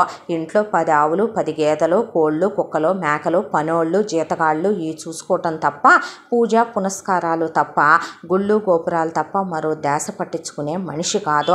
కేశవరావు గారు ఊళ్ళో పెద్ద మనిషే. కూతురు అలా చేసిందని తలెత్తుకోలేకపోయాడు పాపం మహానుభావుడు. పిల్లాడు చాలా ఉత్తముడండి. పిల్లాడు చాలా చాలా మంచోడు. అంతకుముందు కోట్ల రూపాయలు కట్నాలు ఇస్తామనే వచ్చాయి సంబంధాలు. కూతురు ఇలా చేసిపోయిందనే పాటికే పిల్లాడిని ఇల్లరికం రమ్మనమని, అమ్మా నాన్నల్ని వదిలేసి రమ్మనమని, ఇక మేమే సిటీకి తీసుకెళ్ళిపోతామని ట్రాన్స్ఫర్లు పెట్టించుకోమనమని ఇట్టాటి సంబంధాలు రావటంతో పిల్లాడు అమ్మా నాన్నల్ని ఆల్రెడీ పిల్ల అలా చేసిపోయిందనే దిగుల్లో కుంగిపోయి ఉన్న వాళ్ళని వదిలి వెళ్ళకూడదని వెళ్ళట్లేదండి. సంస్కారవంతమైన పిల్లాడు అని పెళ్ళిళ్ళ పేరే చెప్తే భాస్కర్ రావు కూడా ఎంక్వైరీ చేసుకుంటే చాలా మంచోళ్ళని, వాళ్ళు కుటుంబం చాలా మంచిదని తెలిసి పెళ్లి చూపులకు రమ్మంటే వర్ణని రెడీ చేసి భానుమతి కూర్చోబెట్టింది. అంతా బాగానే ఉంది. ఆయన చెప్పాల్సింది ఏదీ దాచకుండా వర్ణకి కార్తీక్ వాళ్ళు వచ్చి పెళ్లి చూపులు చూసుకున్నారు. చూసుకున్న తర్వాత కార్తీక్ వాళ్ళ అమ్మ నాన్నల్ని బయటికి రమ్మనమని, నాకన్నా చిన్నది కదమ్మా 18 అంటే నాకు 26 కదా, బాగోదేమో వద్దులే వెళ్ళిపోదాం అంటే, అదేమిటి నాన్న అలా మాట్లాడతావు, ఆడా మగ అన్న తర్వాత వయసులో మగపిల్లాడు పెద్దయితే ఏమైందిరా, పిల్ల చూడటానికి బొంతలాగా ఉంది, లడ్డున్నట్టుంది పిల్ల, అదేమన్న మాట నాన్న, చక్కగా రేపొద్దున ఇద్దరు పిల్లలు పుడితే నువ్వు పిల్ల ఈడు జోడు చూడటానికి బాగుంటారు. మా ఆడవాళ్ళం ఏముందరా, ఒక 50-55 వచ్చేపాటికి మోనోపాజులు వచ్చి కోరికలు తగ్గుతాయి. మగాళ్ళకి 70 ఏళ్ళు 75 ఏళ్ళు వచ్చినా కోరికలు తగ్గవు నాన్న. ఒకప్పుడు మాత్రం వయసుల్లో పెద్దవాళ్ళని కాదా మేము చేసుకుంది, మీ నాన్న నాకన్నా పెద్దోడు కాదా, ఏం మాటలరా ఆ మాటలు, నువ్వు పిల్లకేమైనా ముక్కొంకరా మూతొంకరా, వంకలు పెట్టకూడదు నాన్న అంటే, అది కాదమ్మా చాలే ఊరుకో, వాళ్ళు ఏమనుకుంటారు మనం బయటకు వచ్చి మాట్లాడుకుంటే అంటే, ఏమైంది బాబు అని అడిగాడు భాస్కర్రావు.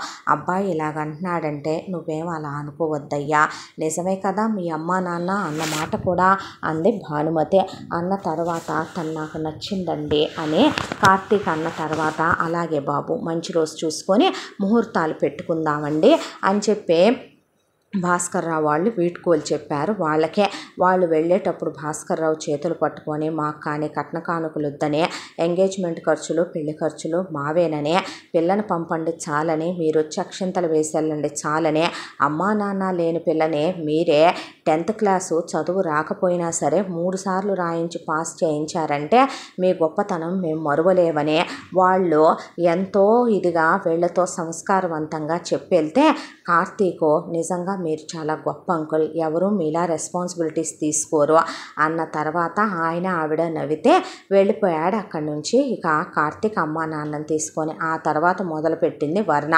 భాస్కర్రావు దాచటం ఎందుకు, నీ వయసు 18 అయితే ఆ అబ్బాయి వయసు 26 అని చెప్పి ఆయన ఓపెన్గానే పెళ్ళికి రెడీగా ఉండమనమని చెప్తే, ఈ పెళ్ళి నేను చేసుకోనంది, ఎందుకు వయసులో పెద్దోడిని ముసలోడిని చేసుకోను నేను, వాడికి రేపు సంసార సామర్థ్యం ఉండదు, వాడేం పెళ్ళాన్ని సుఖపెడతాడు, నాకు 18 అంటే 21, 22 లేదా 19 ఉన్నోడినిచ్చి చేస్తే వాడికి మంచి హార్స్ పవర్ ఉంటుంది, వాడు ముసలి విధవలాగా మా నాన్నలా ఉన్నాడు, నేనలా చేసుకుంటాననే పాటికి కొడదామన్నంత కోపం వచ్చి ఆయన చెయ్యెత్తితే ఆవిడ వెనక్కి లాగేసి పిచ్చి పిచ్చి మాటలు మాట్లాడితే చెంప పగులుతుంది, పెద్ద చిన్న లేకుండా ఏం మాటలవి కాబోయే భర్తను పట్టుకొని, అయినా ఎక్కడ నేర్చుకుంటున్నావే ఇలాంటి వెటకారపు మాటలు, వ్యంగ్యతతో కూడిన మాటలు, పెద్ద చిన్న లేకుండా మాట్లాడే మాటలు.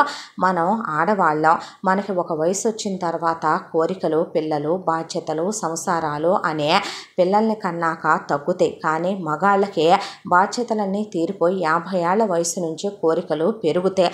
అప్పుడు భార్య తోడు కావాలనిపించే ఇంకా ఎక్కువ క్లోజ్గా ఇంటిమేటెడ్గా ఉంటారు. చదువు లేదు ఏమీ లేదు, చదువు రాని మొద్దు, చెప్తే వినవు అనేసరికి భాస్కర్రావు ఒక పని చేసుకుంటావా ఆ పెళ్ళి చేసుకోనంటావా, వెళ్ళి ఇంటెనకమాల బాయింది దూకు, మీ అమ్మ నాన్న దగ్గరికి సింగిల్ జర్నీలో వెళ్ళిపోవచ్చు, పేడ విరగడైపోద్ది నాకు కూడాను అన్న తర్వాత, అదేంటి బాబా ఎలా అంటావో అనేపాటికి మీ అమ్మ నాన్న దిక్కు దివాణం లేకుండా పోయారు, బాధ్యత తీసుకున్నాను, ఇవాళ వచ్చిన మంచి సంబంధం ఏ జన్మలో చేసుకున్న పుణ్యమో వాళ్ళే నిన్ను నెత్తిన పెట్టుకుంటామంటే, కులం గోత్రం అనే వాళ్ళు నీ క్యారెక్టర్ చూసి వచ్చి చేసుకుంటామంటే, తన క్యారెక్టర్ ఏం కాదులే డాడీ, నిన్ను మమ్మీని చూసి నోరు ముయ్యరా నువ్వు అంది భానుమతి. అదేలేమ్మా అన్నాడు గౌతమ్. అన్న తర్వాత నువ్వు వెళ్ళి చదువుకోపో అన్న తర్వాత అక్కడి నుంచి వసుమతి కూడా వెళ్ళిపోయింది. వాళ్ళని కాదని ఎవరిని చేసుకుంటావే మరి నువ్వు అన్న తర్వాత ఇక నోరు మూసుకొని పెళ్లి చేసుకోవటం తప్ప వేరే ఏమీ మిగల్లేదు. వాళ్ళు అటునుంచి 100 కాసులు బంగారం పెట్టారు. ఎంగేజ్మెంట్ గ్రాండ్గా అయిపోయింది. పెళ్ళికి భానుమతి భాస్కర్రావు పిల్ల పేరు మీద ఎటు 10 లక్షల రూపాయల డబ్బులు వేసే ఉన్నాయి. వాళ్ళు పెళ్లి ఖర్చులు వద్దన్నారు కాబట్టి ఆ 10 లక్షలు పెట్టి ఆయన ఒక ల్యాండ్ తీసుకొని ఆ ల్యాండ్ ఉంటుందని వర్ణ పేరు మీద రిజిస్ట్రేషన్ చేసేసి కాగితాలు కార్తీక్ చేతిలో పెట్టాడు. ఎందుకు మామగారిదంటే, మా ఇంటి ఆడపిల్లగా దాన్ని ఒట్టి చేతులతో పంపించలేమని భానుమతి తాను తీసుకున్న బంగారాన్ని అలా సునంద చేతిలో బాక్స్ పెట్టింది. ఎందుకమ్మా ఇదంతా, పర్వాలేదు మా ముచ్చట అనుకోండి అనే పట్టు చీరల దగ్గర నుంచి పిండి వంటల దగ్గర నుంచి యార్నాల దగ్గర నుంచి చీరాసారల దగ్గర నుంచి అబ్బాయికి పెట్టిన హ్యాండ్ చైను మెళ్ళో చైను ఉంగరం దగ్గర నుంచి పిన్ని బాబాయిగా కాదు కన్యాదానం చేసి తల్లిదండ్రులుగా చాలా ఘనంగా అత్తారింటికి సాగనంపారు. ఇక అక్కడికి వెళ్ళిన తర్వాత శోభనాలు పూర్తయినాయి. శోభనాలు పూర్తయిన తర్వాత ఇక 2 సంవత్సరాల పాటు వర్ణకి పిల్లలు లేరు. ప్రతి పండక్కి కూతుర్ని అల్లుడిని వాళ్ళింటి ఆడపడుచుగానే భావించి పిలిచి వచ్చినప్పుడల్లా పట్టుబట్టలు పెట్టడం, పిండి వంటలు వండించి పంపటం. వర్ణ వాళ్ళు ఉండేది వీళ్ళు ఉండేదానికి ఒక 4-5 ఊళ్ళు అవతలే కాబట్టి చాలా ప్రేమగా చూసుకునేవాళ్ళు భానుమతి, భాస్కర్రావు. కార్తీక్ మాత్రం అత్తా మామలతో ఎంతైతే అల్లుడు కలిసిపోతాడో అంత కన్నా ఎక్కువ విలువ గౌరవాలు ఇచ్చేవాడు భానుమతి భాస్కర్రావుకి. 3వ సంవత్సరంలో వర్ణ గర్భవతి అయ్యింది. ఆ తర్వాత వర్ణ కడుపుతో ఉండగా ఇక ట్విన్స్ ఉన్నారు కడుపులో అని తెలిసి హెల్త్ ఇష్యూస్ వచ్చినాయి. చాలా జాగ్రత్తగా డెలివరీ చేయించితే పెద్ద ఆపరేషన్ చేసి 2 ఆడపిల్లలు పుట్టారు. చాలా జాగ్రత్తగా చూసుకొని 5వ నెలలో అమ్మాయిని అల్లుడు వాళ్ళ ఇంట్లో దింపొచ్చాడు భాస్కర్రావు. అయితే ఇక ఆ తర్వాత వర్ణకి మళ్ళీ నెక్స్ట్ ఇయరే ప్రెగ్నెన్సీ వచ్చి వెంటనే ఇక బాబు పుట్టాడు. 2 ఆడపిల్లలు 1 మగపిల్లాడితో వర్ణకు ఆపరేషన్ కూడా చేయించేసి అత్తారింటి కాపురానికి పంపారు. భానుమతి భాస్కర్రావు మనసు చల్లబడింది. వాళ్ళ అమ్మ నాన్న పిల్లల్ని అలా అనాథల్లా వదిలేసి ఆ దేవుడి దగ్గరికి చేరుకున్న పెద్ద పిల్ల బాధ్యత పూర్తయి శుభ్రంగా మొగుడు ఇల్లు వాకిలి సంసారం అత్త మామలు అంటూ శుభ్రంగా సంతోషంగా ఉందని అల్లుడు ఈ ఇంతకాలంలో కూడా ఒక ల్యాండ్ తీసుకొని 3 అంతస్తులు ఇంద్రభవనం లాంటి ఇల్లు కట్టించి గృహప్రవేశం చేసుకొని అందులోకి వెళ్ళటము, దానికి తోడు స్థలాల మీద పెట్టుబడులు పెట్టడం, పొలాలు కొనటం, ఇంకా వాళ్ళ పొలాన్ని వాళ్ళు ఎక్స్పాండ్ చేసుకోవటం, మ్యూచువల్స్లో డబ్బులు పెట్టడం, ఇక అక్కడక్కడ స్లీపింగ్ పార్ట్నర్ కింద ఫ్రెండ్స్తో బిజినెస్లో డబ్బులు పెట్టడం, షేర్లు చేయటం. చాలా తెలివైన వాడు కార్తీక్. ఇక పిల్లలు పుట్టారో లేదో వర్ణ అత్తగారు సునంద ఆడపిల్లలిద్దరికీ కూడా నగల సెట్లు, రేపొద్దున మనవడి పెళ్ళాం వచ్చుద్దని ఆ పిల్లకి, ఇక పుట్టిన ఈ పిల్లలతో పాటు మనవడికి పులిగోరు గొలుసుల దగ్గర నుంచి ఆవిడ చేస్తూ కేశవరావు ఒక పక్కన పిల్లలకి రేపొద్దున ఏదీ తక్కువ కాకూడదని తలా 25 లక్షలు ఆయన దాసిన క్యాష్లో నుంచి వాళ్ళ చదువులుకుంటాయని ఫిక్స్డ్ డిపాజిట్లో వాళ్ళ పనుల్లో వాళ్ళు పడిపోయే మొత్తానికి పెద్దమ్మాయి లైఫ్ హ్యాపీగా సెటిల్ అయిందని గుండెల నిండా ఊపిరి తీసుకున్నారు వీళ్ళు. ఇక ఇలా రోజులు గడిచిపోతూ గౌతమ్ది ఇంటర్ అయిపోయింది. అయిపోయిన తర్వాత నీట్లో ర్యాంక్ వచ్చింది గౌతమ్కి. వచ్చిన తర్వాత తీసుకెళ్ళి ఎంబీబీఎస్లో జాయిన్ చేస్తూ నాన్న తీసుకొచ్చి కాలేజీలో జాయిన్ చేశాడులే, వేషాలు వేద్దాం, ప్రేమాయణాలు నడుపుదాం, ఇక్కడ డ్రగ్స్ అయ్యి అలవాట్లు చేసుకునే వాళ్ళు ఉంటారంట, ఎటు తోక పెరిగింది కదా అని వేషాలు వేసావనుకోరా, ఏమీ చేయను, ఇంటికి చక్కగా తీసుకెళ్ళి మీ అమ్మ అన్నంలో విషం కలుపుద్దే, నువ్వు బతికుండగానే నీకు సర్జరీ చేసి కాళ్ళు చేతులు తీసేస్తా, బతికావనుకో వీల్ చైర్లో ఎంబీబీఎస్ కంప్లీట్ అవుద్ది, లేదు పోయావనుకో నా కొడుకు పోయాడని రిప్పని పెట్టి మన పొలంలోనే సమాధి కట్టి ఉన్న పొలమంతా ఒకటి అనాథాశ్రమానికి, లేదంటే కనుక ఇంకో పిల్లాన్ని పెంచుకొని వాడిని మొత్తం అమ్మి డాక్టర్ చదివిస్తా, ఒళ్ళు దగ్గర పెట్టుకొని నా పరువు తీయకుండా ప్రయోజకత్వం ఉండేలాగా నిన్ను చదివించాలి, ప్రయోజకుణ్ణి చెయ్యాలనుకున్నాను, ఒళ్ళు దగ్గర పెట్టుకొని చదువుకుంటే హాస్పిటల్ కట్టిస్తాను విత్ ఎక్విప్మెంట్తో సహా, నేను ఆ ప్లాన్లో ఉన్నాను, వేషాలు వేయకో, నీ ఎండి అయ్యేలోపు నీ హాస్పిటల్కి సరిపడా నేను అక్కడ కూడబెట్టాలి, అనుకున్న ప్రకారం 10 ఎకరాల పొలం అయితే కూడబెట్టాను నీకు, ఇక్కడి నుంచి నీ భవిష్యత్తు కోసం నేను కూడబెట్టాలి, నీ ఫీజుకు సరిపడా నేను ఆల్రెడీ ఒక పక్కన పెట్టుకునే ఉంచుకున్నాను, అవి నీకు తెలుసు, కష్టాన్ని నేను రక్తాన్ని చెమటగా మార్చే కష్టపడే నీ కోసం కష్టాన్ని ధారపోసి అమ్మ నేను చదివిస్తున్నాం, వేషాలు వేస్తే తాట తీసేస్తా జాగ్రత్త అని చెప్పి కొడుకుని అక్కడ వదిలిపెట్టి వస్తే కొడుక్కి చిన్న కీప్యాడ్ ఫోనే ఉంటుంది, డబ్బా ఫోను. అయితే ఫోన్ చేసి ఏం చేస్తున్నావురా అనే వారం అమ్మా నాన్నలు పిండి వంటలు తీసుకొని నెయ్యని పచ్చళ్ళని ఇక నీచు నిలవ ఉంటుంది కాబట్టి మటన్ ఫ్రై చికెన్ ఫ్రై చేపల పులుసు అవి ఇవి తీసుకొని వెళ్తే ఎంత నమ్మకం అమ్మ మీ ఆయనకి నా మీద, దాందే ఉందరా, ఆయన నీ వయసు దాటొచ్చిన మనిషి కదో, నీ వయసుల్లో ఎవరెవరు ఏమేం చేస్తారో ఆయనకి తెలియదు, మా ఆయన కూడా డిగ్రీ చదివాడురా, ఇవాళ ఏదో గొప్పగా నువ్వు ఎంబీబీఎస్లు చదువుతున్నానని మరీ అంత తీసేసి మాట్లాడబాకు, ఈ అమ్మా నాన్నలకే పుట్టావు, ఈ మట్టి పిసుక్కునే వాళ్ళకే, అవ్వా అన్ని మాటలు నేను అన్నానంటే మిమ్మల్ని అని పిల్లాడు నిజానికి చాలా మంచోడు. ఎలాంటి కూడా నిజం చెప్పాలంటే సిగరెట్లు, బీడీలు, మందు అలాంటి ఏ అలవాట్లు లేవు. ఇప్పటి వరకు అయితే ఏ ప్రమాణాలు కూడా లేవు. ఏ చెడు వ్యసనాలు, బెట్టింగులు వేయటాలు ఇలాంటివి ఏమీ లేదు. పడి చదువుతాడు గౌతమ్. నిజంగా కూడాను సెలవులు ఇచ్చిన వెంటనే ఇంటికి వచ్చేయాలి. భాస్కర్ రావు అలా నిలబడి ఉంటాడు వెళ్ళి కాలేజీ ముందు. ఆయన బుల్లెట్ వేసుకొని వెళ్తున్నాడు అంటే డగ్ డగ్ డగ్ డగ్ డగ్ డగ్ ఆ సౌండ్కి అసలు ఎక్కడ వాళ్ళు అక్కడ అటెన్షన్ అన్నట్టు ఉండిపోవాలి.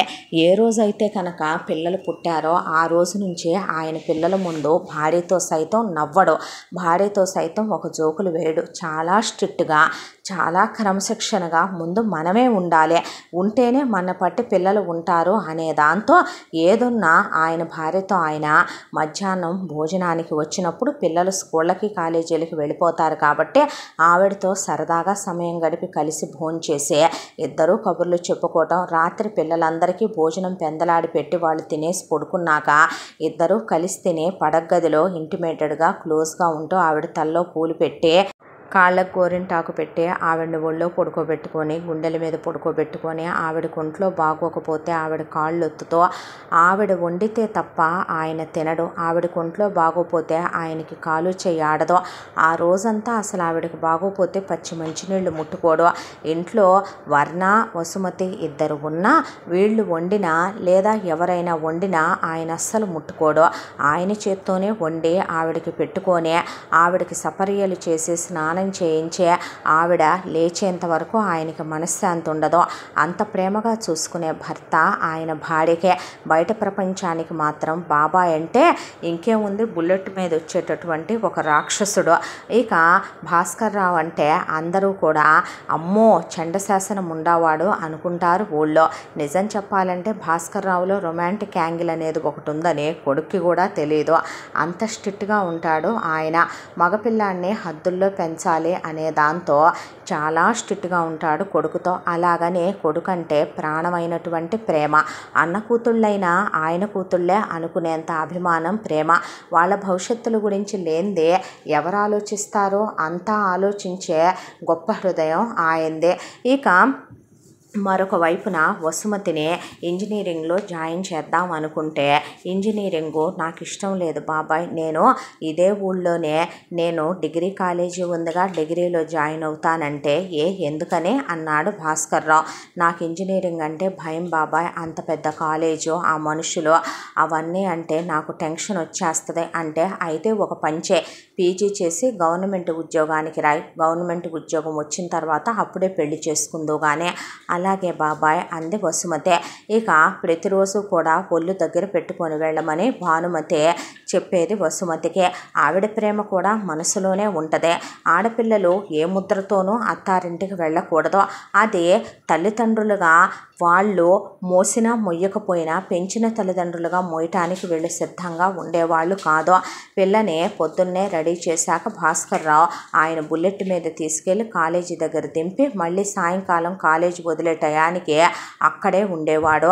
పిల్లని చాలా జాగ్రత్తగా తీసుకొచ్చేవాడు. ఇక పిల్లకి అవని ఇవని వండి పెడుతూ ఆవిడ చదువుకోమ్మా నువ్వు అని ఒకవైపున ఆయన గవర్నమెంట్ ఉద్యోగానికి సంబంధించిన బుక్స్ కూడా తీసుకొచ్చి ఖాళీగా ఉండే బదులు ఇవి కూడా ప్రిపేర్ అవ్వవే అని చెప్పేవాడు. అలాగే బాబాయ్ అనేదే. ఆడపిల్లలిద్దరి దగ్గర ఫోన్ ఉండదు. భానుమతి దగ్గర ఒక ఫోను, భాస్కర్ రావు దగ్గర ఒక ఫోను, గౌతమ్ దగ్గర హాస్టల్లో ఉంటాడు కాబట్టి కీప్యాడ్ ఫోన్ మాత్రమే ఉంటాయి ఆ ఇంట్లో. అడ్డమైన అలవాటు చేసే ఆడపిల్లల్ని చెడగొట్టే రకాలు కూడా కాదు వాళ్ళు. ఇంట్లో కేబుల్ టీవీ ఉంటుంది, బట్ లిమిట్లో ఫ్యామిలీతో కలిపి అందరూ కలిసే చూస్తారు ఆ ఇంట్లో ఏ ప్రోగ్రాం చూసినా కూడా. ఇలా రోజులు గడిచిపోతూ ఉండగా వసుమతిది డిగ్రీ అయిపోయి వసుమతి పీజీ కూడా కంప్లీట్ అయిపోయింది. కంప్లీట్ అయిపోయిన తర్వాత ఇక గవర్నమెంట్ ఉద్యోగానికి రాయిద్దాము, ఈ సెలవుల తర్వాత కోచింగ్ సెంటర్లో జాయిన్ చేద్దామని ఎండాకాలం సెలవుల్లో గౌతమ్ కూడా వచ్చాడు. వచ్చేసరికి ఇక నీ సంగతి ఏంట్రా అంటే ఎంబీబీఎస్ అయిపోద్దిగా నాన్న, నాది నెక్స్ట్ ఇయర్తో ఎండీ చేసుకుంటాను, నిన్ను నేనేం అబ్రాడ్ పంపుతానని చెప్పలేదే, నేను వెళ్ళను నాన్న, సిటీలోనే జాయిన్ అవుతాను అవుతాను, నాకు మిమ్మల్ని వదిలి వెళ్ళాలని లేదు. ఏంటి ప్రేమే అంది భానుమతి. ఎందుకే అలా మాట్లాడుతావు? మీరంటే నాకు ప్రేమ ఉండదా అమ్మా? ప్రేమాయణాలు ఏమన్నా సాగిస్తున్నావురా అన్నాడు భాస్కర్రావు.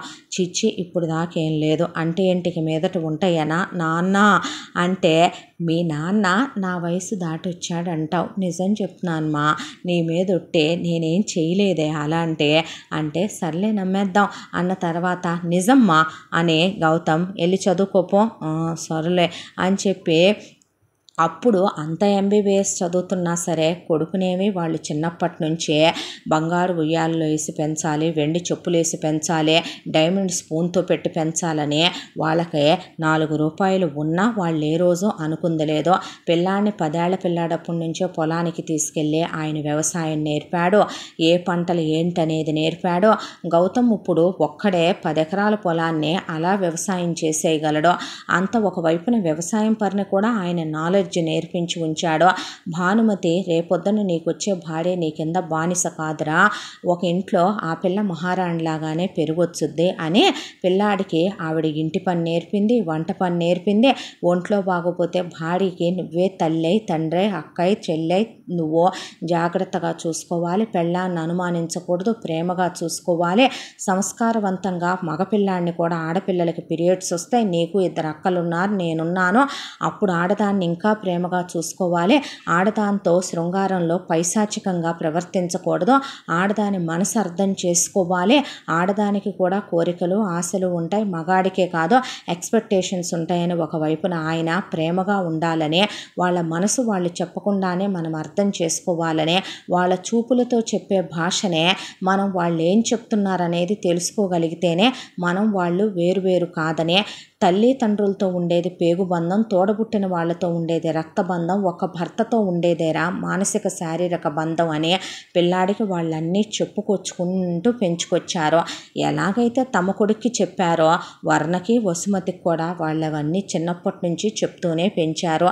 ఇలా రోజులు గడిచిపోతూ ఉండగా అనుకోకుండా ఆ ఊరి వాళ్ళే అయినా వేరే ఊళ్ళో సెటిల్ అయిన సులోచన అని వీళ్ళ ఊరు అమ్మాయినే సిటీలో ఉండే చక్రపాణి అనే ఆయన వివాహం చేసుకున్నాడు. వాళ్ళ వంశంలో సులోచన మాత్రమే కాదు, చక్రపాణి తల్లి, చక్రపాణి పెద్దమ్మలు, చక్రపాణి పిన్నులు వాళ్ళంతా కూడా ఈ ఊరి ఆడపిల్లలే.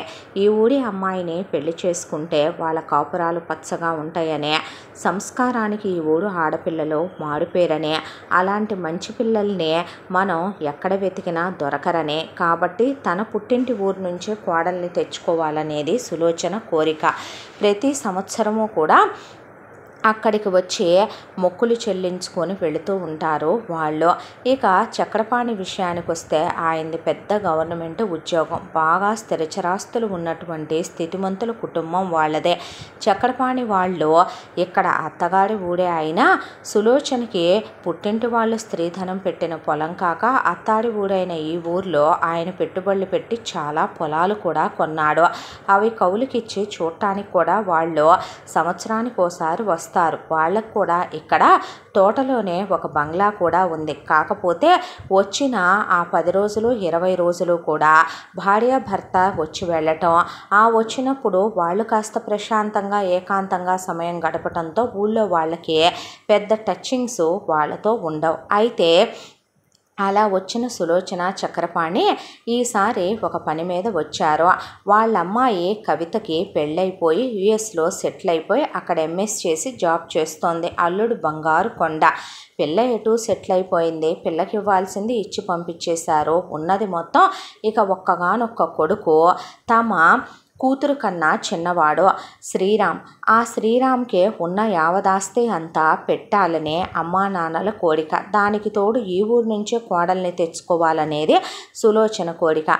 ఈసారి ఊరికి వచ్చి అమ్మవారికి మొక్కు చెల్లించుకొని ఆ తర్వాత జాతర అయిపోయాక ఊళ్ళో ఉన్నటువంటి పెద్ద మనుషుల్ని, పొలం కౌలుదారుల్ని పిలిపించి అబ్బాయి కోసం సంబంధం ఈ ఊరు నుంచే అడుగుదామనుకుంటున్నాం, ఎవరి ఇంట్లో మంచి ఆడపిల్లలు ఉన్నారు, కుల గౌరవాలు నిలబెట్టేవాళ్ళు, మంచి గోత్రీకులు, మా కులానికి సరిపోయే వాళ్ళు సేమ్ కులస్తులు అని అడిగింది సులోచన. అడిగితే వెంటనే ఆ ఊళ్ళో ఉండే వాళ్ళంతా కలిసి భాస్కర్రావు విషయం చెప్పి ఇలా లీలావతి ప్రభాకర్రావు పోయారని, భాస్కర్రావు చాలా నీతిమంతుడని, ఆయన ఒకే ఒక్క కొడుకుని కన్నాడని, ఆయన భార్య భానుమతి ఉత్తమురాలైన ఇల్లాలని, అన్న కూతుళ్ళ బాధ్యత ఆయన తీసుకున్నాడని, అన్న కూతుళ్ళని చదివించి ప్రయోజకురాలని చేయాలనేది ఆయన కోరికని, పెద్దమ్మాయికి చదువు అవ్వలేదని అయినా వదలకుండా 3 ఏళ్ల పాటు 10th రాయించి పాస్ చేశాడని, ఆ తర్వాత బ్రహ్మాండమైన సంబంధం దేవుళ్ళలాంటి అల్లుణ్ణి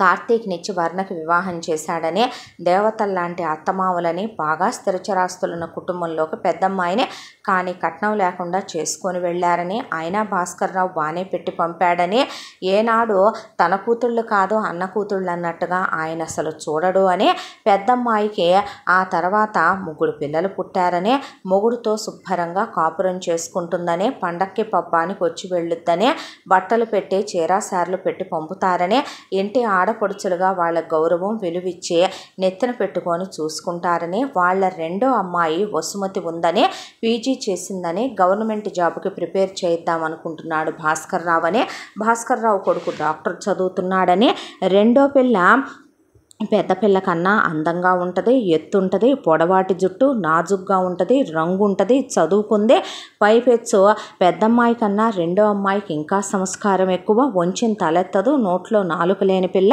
అసలు చాలా ఉత్తమమైనటువంటి పెంపకం పెంచారు భానుమతి భాస్కర్రావు. ఇంటి పని, వంట పని, ఒకవైపున పాడి పని, దాంతోపాటు పొలం పనులు పిల్లలు 3కి నేర్పించారని, కొడుకుని డాక్టర్ చదివిస్తున్నానో ఆడపిల్లల్ని పీజీలు చదివిస్తున్నామనో కాదు, ఉత్తములుగా తీర్చిదిద్దాలని చాలా సంస్కారవంతంగా పూజ పునస్కారాలన్నీ భానుమతి నేర్పిందని, ఆ ఇంటి బిడ్డని మీ ఇంటి కోడలుగా చేసుకునేటట్టయితే మీ స్థితిగతులకి మీకు సరిపోద్దని, మీది ఇంకా పెరిగే పరువు ప్రతిష్ట అవుద్ది తప్ప తరిగేది కాదని ఊళ్ళో పెద్ద మనుషులందరూ చెప్పారు. దాంతోపాటు ఈ రోజుల్లో అడ్వాన్స్ టెక్నాలజీలు వచ్చినాయి కాబట్టి ఆ ఊళ్ళో ఒక పెద్ద ఆయన, మా పక్కిళ్ళేనమ్మా వాళ్ళదే, ఇదిగో అమ్మాయి మొన్న మా ఇంట్లో మా ఆవిడ నోము నోచుకుంటే తాంబూలం తీసుకోవటానికి భానుమతితో పాటు వచ్చింది. పిల్ల పేరు వసుమతి. పిల్ల చూడ్డానికి చక్కగా కుందన బొమ్మలా ఉంటుందని ఆయన ఫోటో చూపించి, ఈవిడ మా ఆవిడ, ఈవిడ భాస్కర్రావు భార్య భానుమతి, ఈ అమ్మాయి భాస్కర్రావు 2వ కూతురు వసుమతి అనే చూపించాడు. పిల్ల చూడగానే చాలా నచ్చేసింది సులోచనకి, ఆవిడ భర్త చక్రపాణికి. దాంతో మేమే వచ్చే సంబంధం అడగటం సాంప్రదాయం కదండి అంటే, అంతకన్నానా అమ్మ, మీలాంటి వాళ్ళ ఇంటికి కోడలుగా రావాలంటే ఆ పిల్ల ఏనాడో దేవుడికి బంగారు పూలతో పూజ చేసుకొని ఉండాలి, అలా కాదండి, మా ఇంటికి రాబోయే కోడలంటే అలాంటి బంగారు తల్లిని చేసుకోవటానికి మేమే వజ్రాలతో దేవుణ్ణి పూజించి ఉండాలేమో, నా పుట్టింటి నుంచే నేను కోడల్ని తెచ్చుకోవాలంటే కాదన్నే నా భర్త, నీ ఇష్టమే నా ఇష్టమన్న నా కొడుకు అసలు ఏ విషయంలోనూ కలగ చేసుకోదు, తన సంసారం తన బాధ్యతలు తప్ప నా కూతురు దేవుళ్ళలాంటి అల్లుడు, ఇక రాబోయే కోడలు మాకు కూతురైతే ఇంకా అంతకన్నా ఏం కావాలి అని సులోచన చక్రపాణి మంచి రోజు చూసుకొని ముహూర్తం అది మొత్తం రాహుకాలాలు వర్జాలు అన్నీ చూసుకొని ఇద్దరు బయలుదేరి వెళుతూ ఒట్టి చేతులతో వెళ్ళకూడదని అమ్మాయికి పట్టు చీర, ఇక వెండి గంధం గిన్నెలో గంధం, పసుపు, కుంకుమ, పువ్వులు, పళ్ళు, దానికి తోడు గాజులు పట్టుకొని వెళ్ళారు. ఇక్కడి నుంచే వెళితే భాస్కర్రావుకి వాళ్ళెవరో తెలియదు, ఆవిడే పరిచయం చేసుకుంది. మా నాన్నగారు ఫలానా అని, నేను ఫలానా వాళ్ళ అమ్మాయినని, మా నాన్న అమ్మ పోయారండి అని, నేను వీరిని వివాహం చేసుకున్నాను, లోపలికి రావచ్చా అంటే భలే వారేనమ్మా, రండి రండి అని సాదరంగా ఆహ్వానించి భానుమతి భాస్కర్రావు వాళ్ళని కూర్చోబెట్టి వాళ్ళకి మర్యాదలు చేసి కాఫీ టిఫిన్లు ఇచ్చి యోగక్షేమాలు అడిగి అంతా అయిన తర్వాత ఏమిటమ్మా విశేషం అని అడిగాడు భాస్కర్రావు. అడిగితే చల్లకొచ్చి ముంత దాచటం ఎందుకు, ఉన్నది ఉన్నట్టుగానే మాట్లాడాలి మీతో అని ఆవిడ చెప్పటం ప్రారంభించింది. వీరు మా వారు. ఈయన పేరు చక్రపాణి. ఈయన సిటీలో పలానా గవర్నమెంట్ జాబ్ చేస్తున్నారు. నా పుట్టిల్లు ఈ ఊరేనండి. మీకు తెలుసు కదా మా నాన్నగారు. నేను ఈ ఊరు నుండే కోడలుగా రావాలని మా అత్తగారు, మా చిన్నత్తగారులు అందరూ కోరుకుని మరి నన్ను కోడలుగా చేసుకుని తీసుకెళ్లారు. మేము అన్యోన్యమైనటువంటి దాంపత్య జీవితాన్ని ఇన్ని సంవత్సరాలు అనుభవించడానికి కారణం మన ఊరి ఆడపిల్లలైతే క్యారెక్టర్తో, నీతి నిజాయితీతో, సంస్కృతి సాంప్రదాయాలు విలువలు కలిగి ఉంటారనేది మా అత్తారింటి వాళ్ళ నమ్మకం. ఆ నమ్మకాన్ని పోనివ్వకుండా నేను కూడా ఈ ఇంటి ఆడపిల్లనే మా ఇంటి కోడలుగా చేసుకోవాలని వారిని కోరాను. వారు నా ఇష్టాన్ని కాదనలేదు. ఇక్కడ నా పుట్టింటి స్త్రీధనంగా ఇచ్చిన పొలం, ఇల్లు, స్థలం, దాంతోపాటు మా వారు కొన్నటువంటి ఇల్లు, కొన్ని పొలాలు, తోట బంగ్లా అలాగే ఉన్నాయి. అవి చూడటానికి మేము ప్రతి ఏడాది వస్తాము. వచ్చి అమ్మవారి దైవ దర్శనం చేసుకుని మేము గుళ్ళో ఉత్సవాలకి ఇంత రొక్కమని ఇచ్చి గుడిది మరమ్మతులు చేయించి ఆ తర్వాత అమ్మవారికి చీరాసార్లు పసుపు కుంకాలు పెట్టుకొని ఆ తల్లి చలువతోనే మా కుటుంబం చల్లగా ఉందని నమ్మి వెళతాం. మాకు 2 పిల్లలు. మా అమ్మాయి పేరు కవిత. అమ్మాయి వివాహం జరిగిపోయింది. ఇవ్వాల్సింది ఇచ్చి పంపించేసాం. ఉన్న దాంట్లో పూచిక పుల్ల కూడా ఆశించే రకం మా అమ్మాయి కాదు. మా అల్లుడు వాళ్ళు అలా అడగాల్సిన స్థితిగతుల్లోనూ వాళ్ళు లేరు.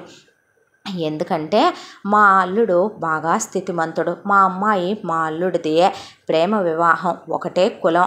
అందుకే వీరు కాదనకుండా ఒప్పుకున్నారు. మొహమాటం లేకుండా చెప్తున్నాను. మాకు కుల పట్టింపులు బాగా ఎక్కువ. సాంప్రదాయాలకి పెద్దపీట వేస్తారు మా అత్తారింటి వాళ్ళు. ఇక అమ్మాయి అబ్బాయితో పాటు యుఎస్ వెళ్ళిపోయింది. అబ్బాయి యుఎస్లో 3 బిజినెస్లు, 1 జాబు చేస్తున్నాడు. ఇక అమ్మాయి విషయానికి వస్తే ఇంకా పిల్లలు లేరు. అమ్మాయి కూడా అక్కడ ఎంఎస్ చేసి జాబ్ చేస్తుంది. అమెరికాలో 3 ఇళ్ళున్నాయి, కార్లున్నాయి. తినా గొడవ వాళ్ళకి ఏ లోటు లేదు. అత్తగారు వాళ్ళకి బోలెడంత పొలాలు, స్థలాలు, వ్యాపారాలు, స్థితిగతులు. వాళ్ళు బాగున్నారు. వాళ్ళకుంది 2 కొడుకులు. ఆస్తి ఎప్పుడో చెరిసగం పనిచేసి కొడుకులకి. ఇక బియ్యాల వారు ఖాళీగా ఉండకూడదని ఆయన ఏదో ఒక వ్యాపారం పెట్టుకొని అది చూసుకుంటూ కాలక్షేపం చేస్తూ బియ్యపురాలు ఇంట్లో ఉండే రిటైర్మెంట్ లైఫ్ని అనుభవిస్తున్నారు వాళ్ళు. ఇక మా అబ్బాయి విషయానికి వస్తే మా అబ్బాయి గురించి చెప్పాలంటే మా అబ్బాయి వయసు 30 సంవత్సరాలు. మా అబ్బాయి ఇప్పటి వరకు కూడా వివాహం చేసుకోకపోవడానికి కారణం వాళ్ళు ఏదో లోపాలుండి కాదండి.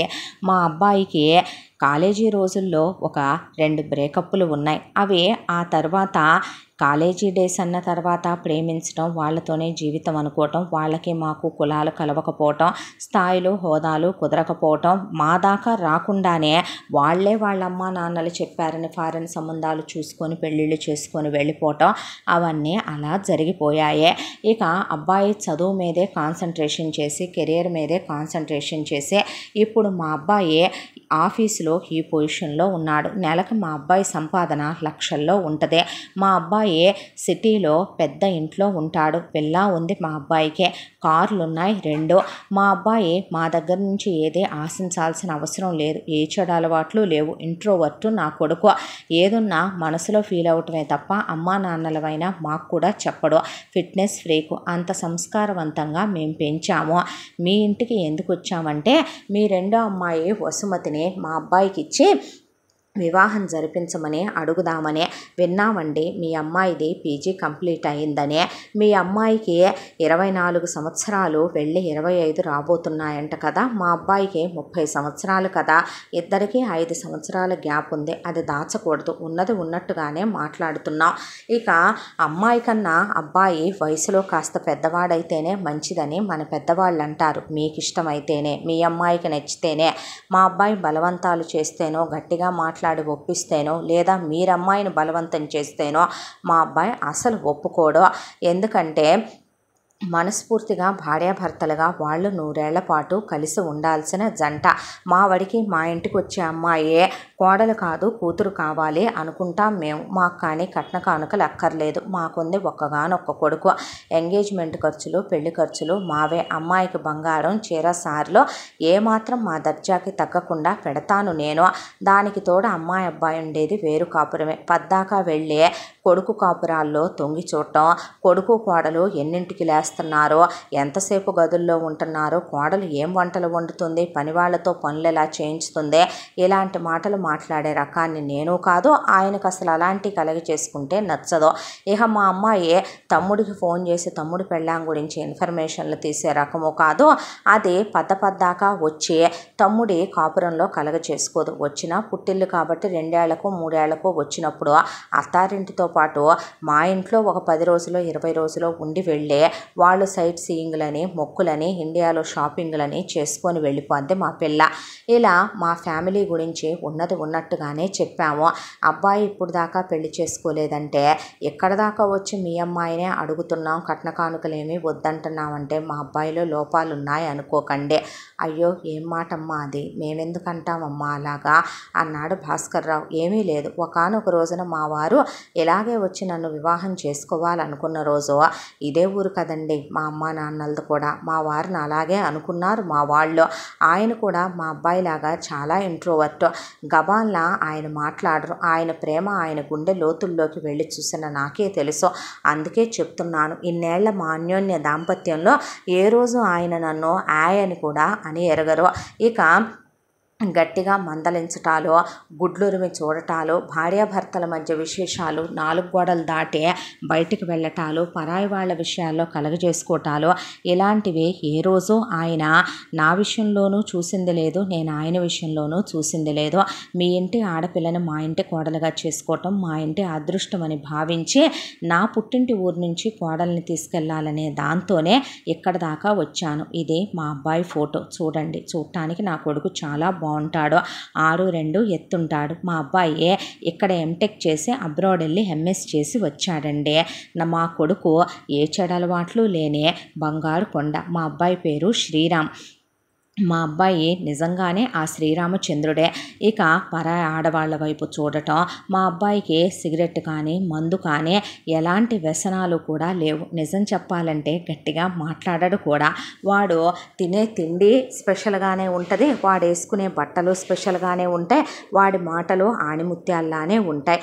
ఉన్నది ఉన్నట్టే చెప్తున్నాం. మీరు ఎంక్వైరీ చేసుకోండి, కనుక్కోవాల్సింది ఏదైనా ఉంటే కనుక్కోండి.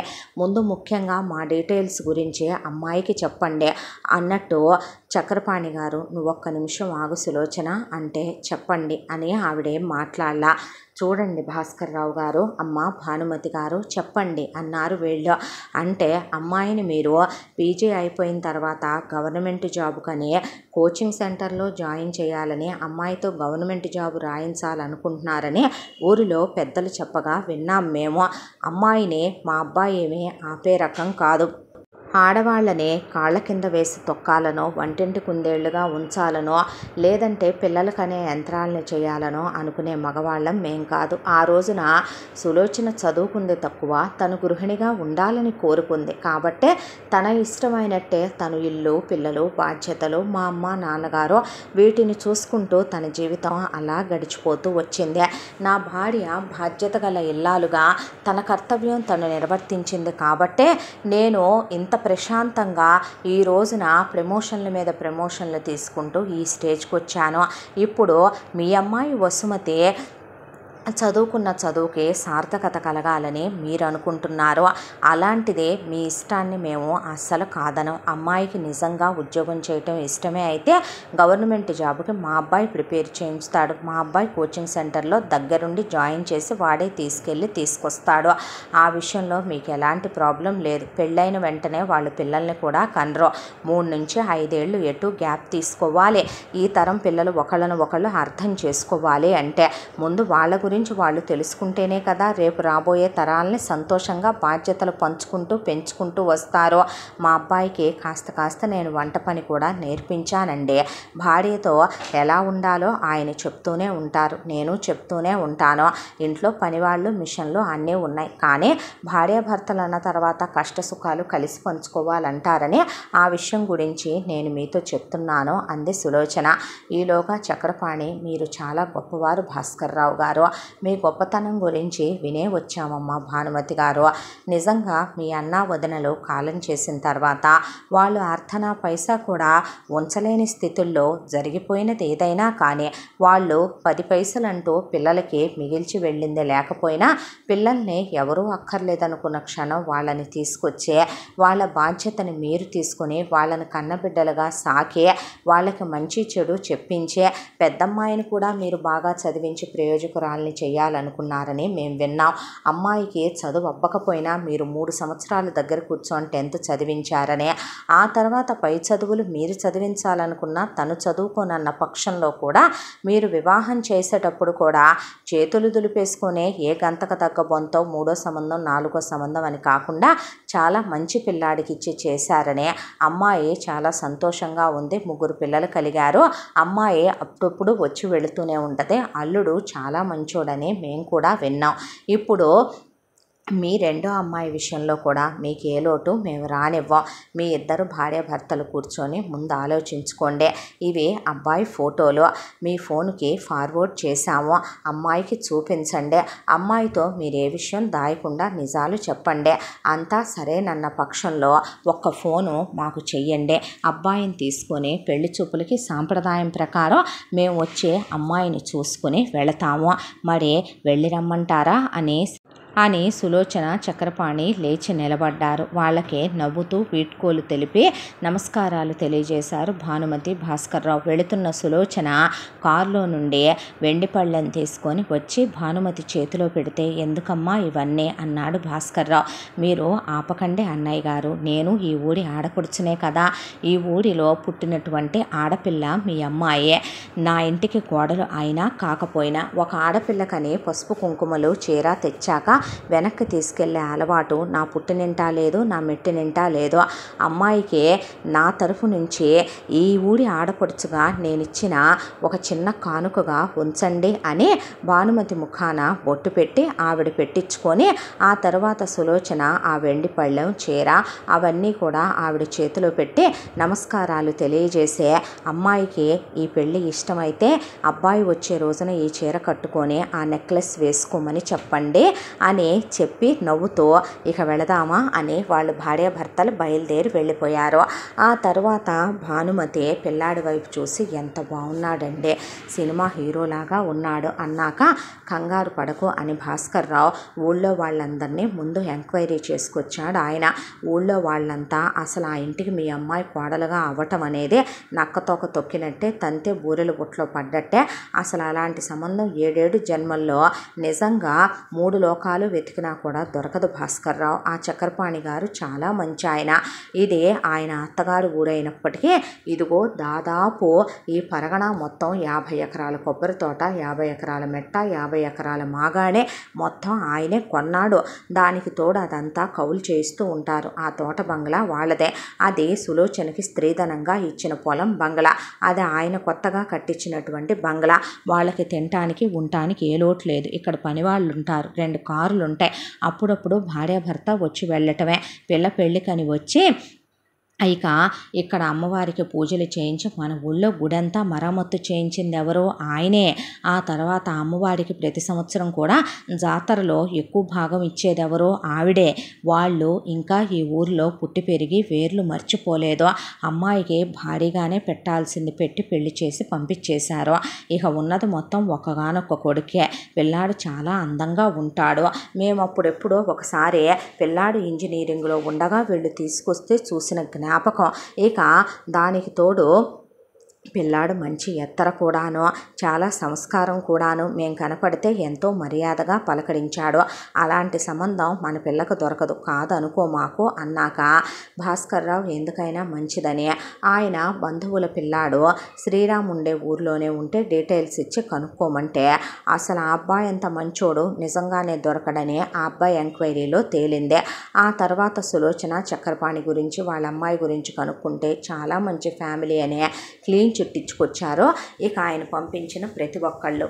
ఆ తరువాత ఇక ఒక రోజున కాలేజీకి వెళ్ళి తిరిగి వచ్చింది వసుమతి. వచ్చిన తర్వాత ఏమ్మా సర్టిఫికెట్ల విషయం ఎక్కడ దాకా వచ్చింది అని అడిగాడు భాస్కర్ రావు. ఇచ్చేస్తానన్నారు బాబాయ్, ఇంకొక 2-3 రోజుల్లో వస్తాయని చెప్పారు యూనివర్సిటీ నుంచి అని వసుమతి అంటే, ఇట్రా ఈ ఫోటో చూడు అన్నాడు ఆయన. అనేసరికి చేతిలోకి ఫోన్ తీసుకొని ఫోటో చూసిన వసుమతికి మొదటిసారి వయసు కాటేసినట్టు అనిపించింది. ఎలా ఉన్నాడు అబ్బాయి అన్న తర్వాత నిజంగా ఒక ఆడది చేసుకుంటే ఏమున్నాడో ఎలాంటి మగాడినే చేసుకోవాలి, ఎలాంటి మగాడితోనే లైఫ్ షేర్ చేసుకోవాలి అనేలాంటి అందగాడు శ్రీరామ్. అయితే ఆయన ఆవిడ కూర్చోబెట్టి నీకు సంబంధం వచ్చిందే, అబ్బాయి పేరు శ్రీరామ్, అబ్బాయి బుద్ధి కూడా శ్రీరామచంద్రుడే, వాళ్ళ అమ్మగారి పేరు సులోచన, నాన్న చక్రపాణి, వాళ్ళకు ఒక అమ్మాయి ఉంది కవిత, ఇలా మొత్తం వాళ్ళ డీటెయిల్స్ పిన్ టు పిన్ అబ్బాయి నీకన్నా 5 ఏళ్ళు పెద్దోడు అన్న దాంతో సహా మొత్తం చెప్పుకొచ్చి నీకు ఇష్టమైతే మేము వాళ్ళని పెళ్లి చూపులకి రమ్మనమని చెప్తాం, లేదు అంటే గనక నీ ఇష్టం అమ్మా, మరి నువ్వు గవర్నమెంట్ జాబ్ రాసుకుందు కానీ వాళ్ళైతే నీతో అది కూడా రాయిస్తామని అన్నారు, నీ చదువుకు కూడా వచ్చిన ఇదేమీ లేదు అని ఆయన ఆవిడ ఉన్నది ఉన్నట్టే చెప్పి ఈలోపు గౌతమ్ని ఫోన్ కాల్లోకి తీసుకొని ఒరే వెధవా అంటే చెప్పు నాన్న అంటే అక్కకి ఇలా సంబంధం వచ్చిందే అంటే పెళ్ళి కుదిరాక లేదా ఎంగేజ్మెంట్కో చెప్పు నాన్న వస్తాను, ఎగ్జామ్స్ ఉన్నాయి నాన్న చదువుకుంటున్నాను అంటే నిజమే నాన్న ఎటు ఈ వీక్ నువ్వు వస్తావుగా నాన్న, మళ్ళీ నువ్వు నన్ను అడగటం ఒకటి హెచ్ఓడీలను అడుగుతావుగా అన్న తర్వాత అక్కకు ఆల్ ది బెస్ట్ చెప్పానని చెప్పు, చాలా బాగున్నాడని చెప్పు పెళ్లి కొడుకు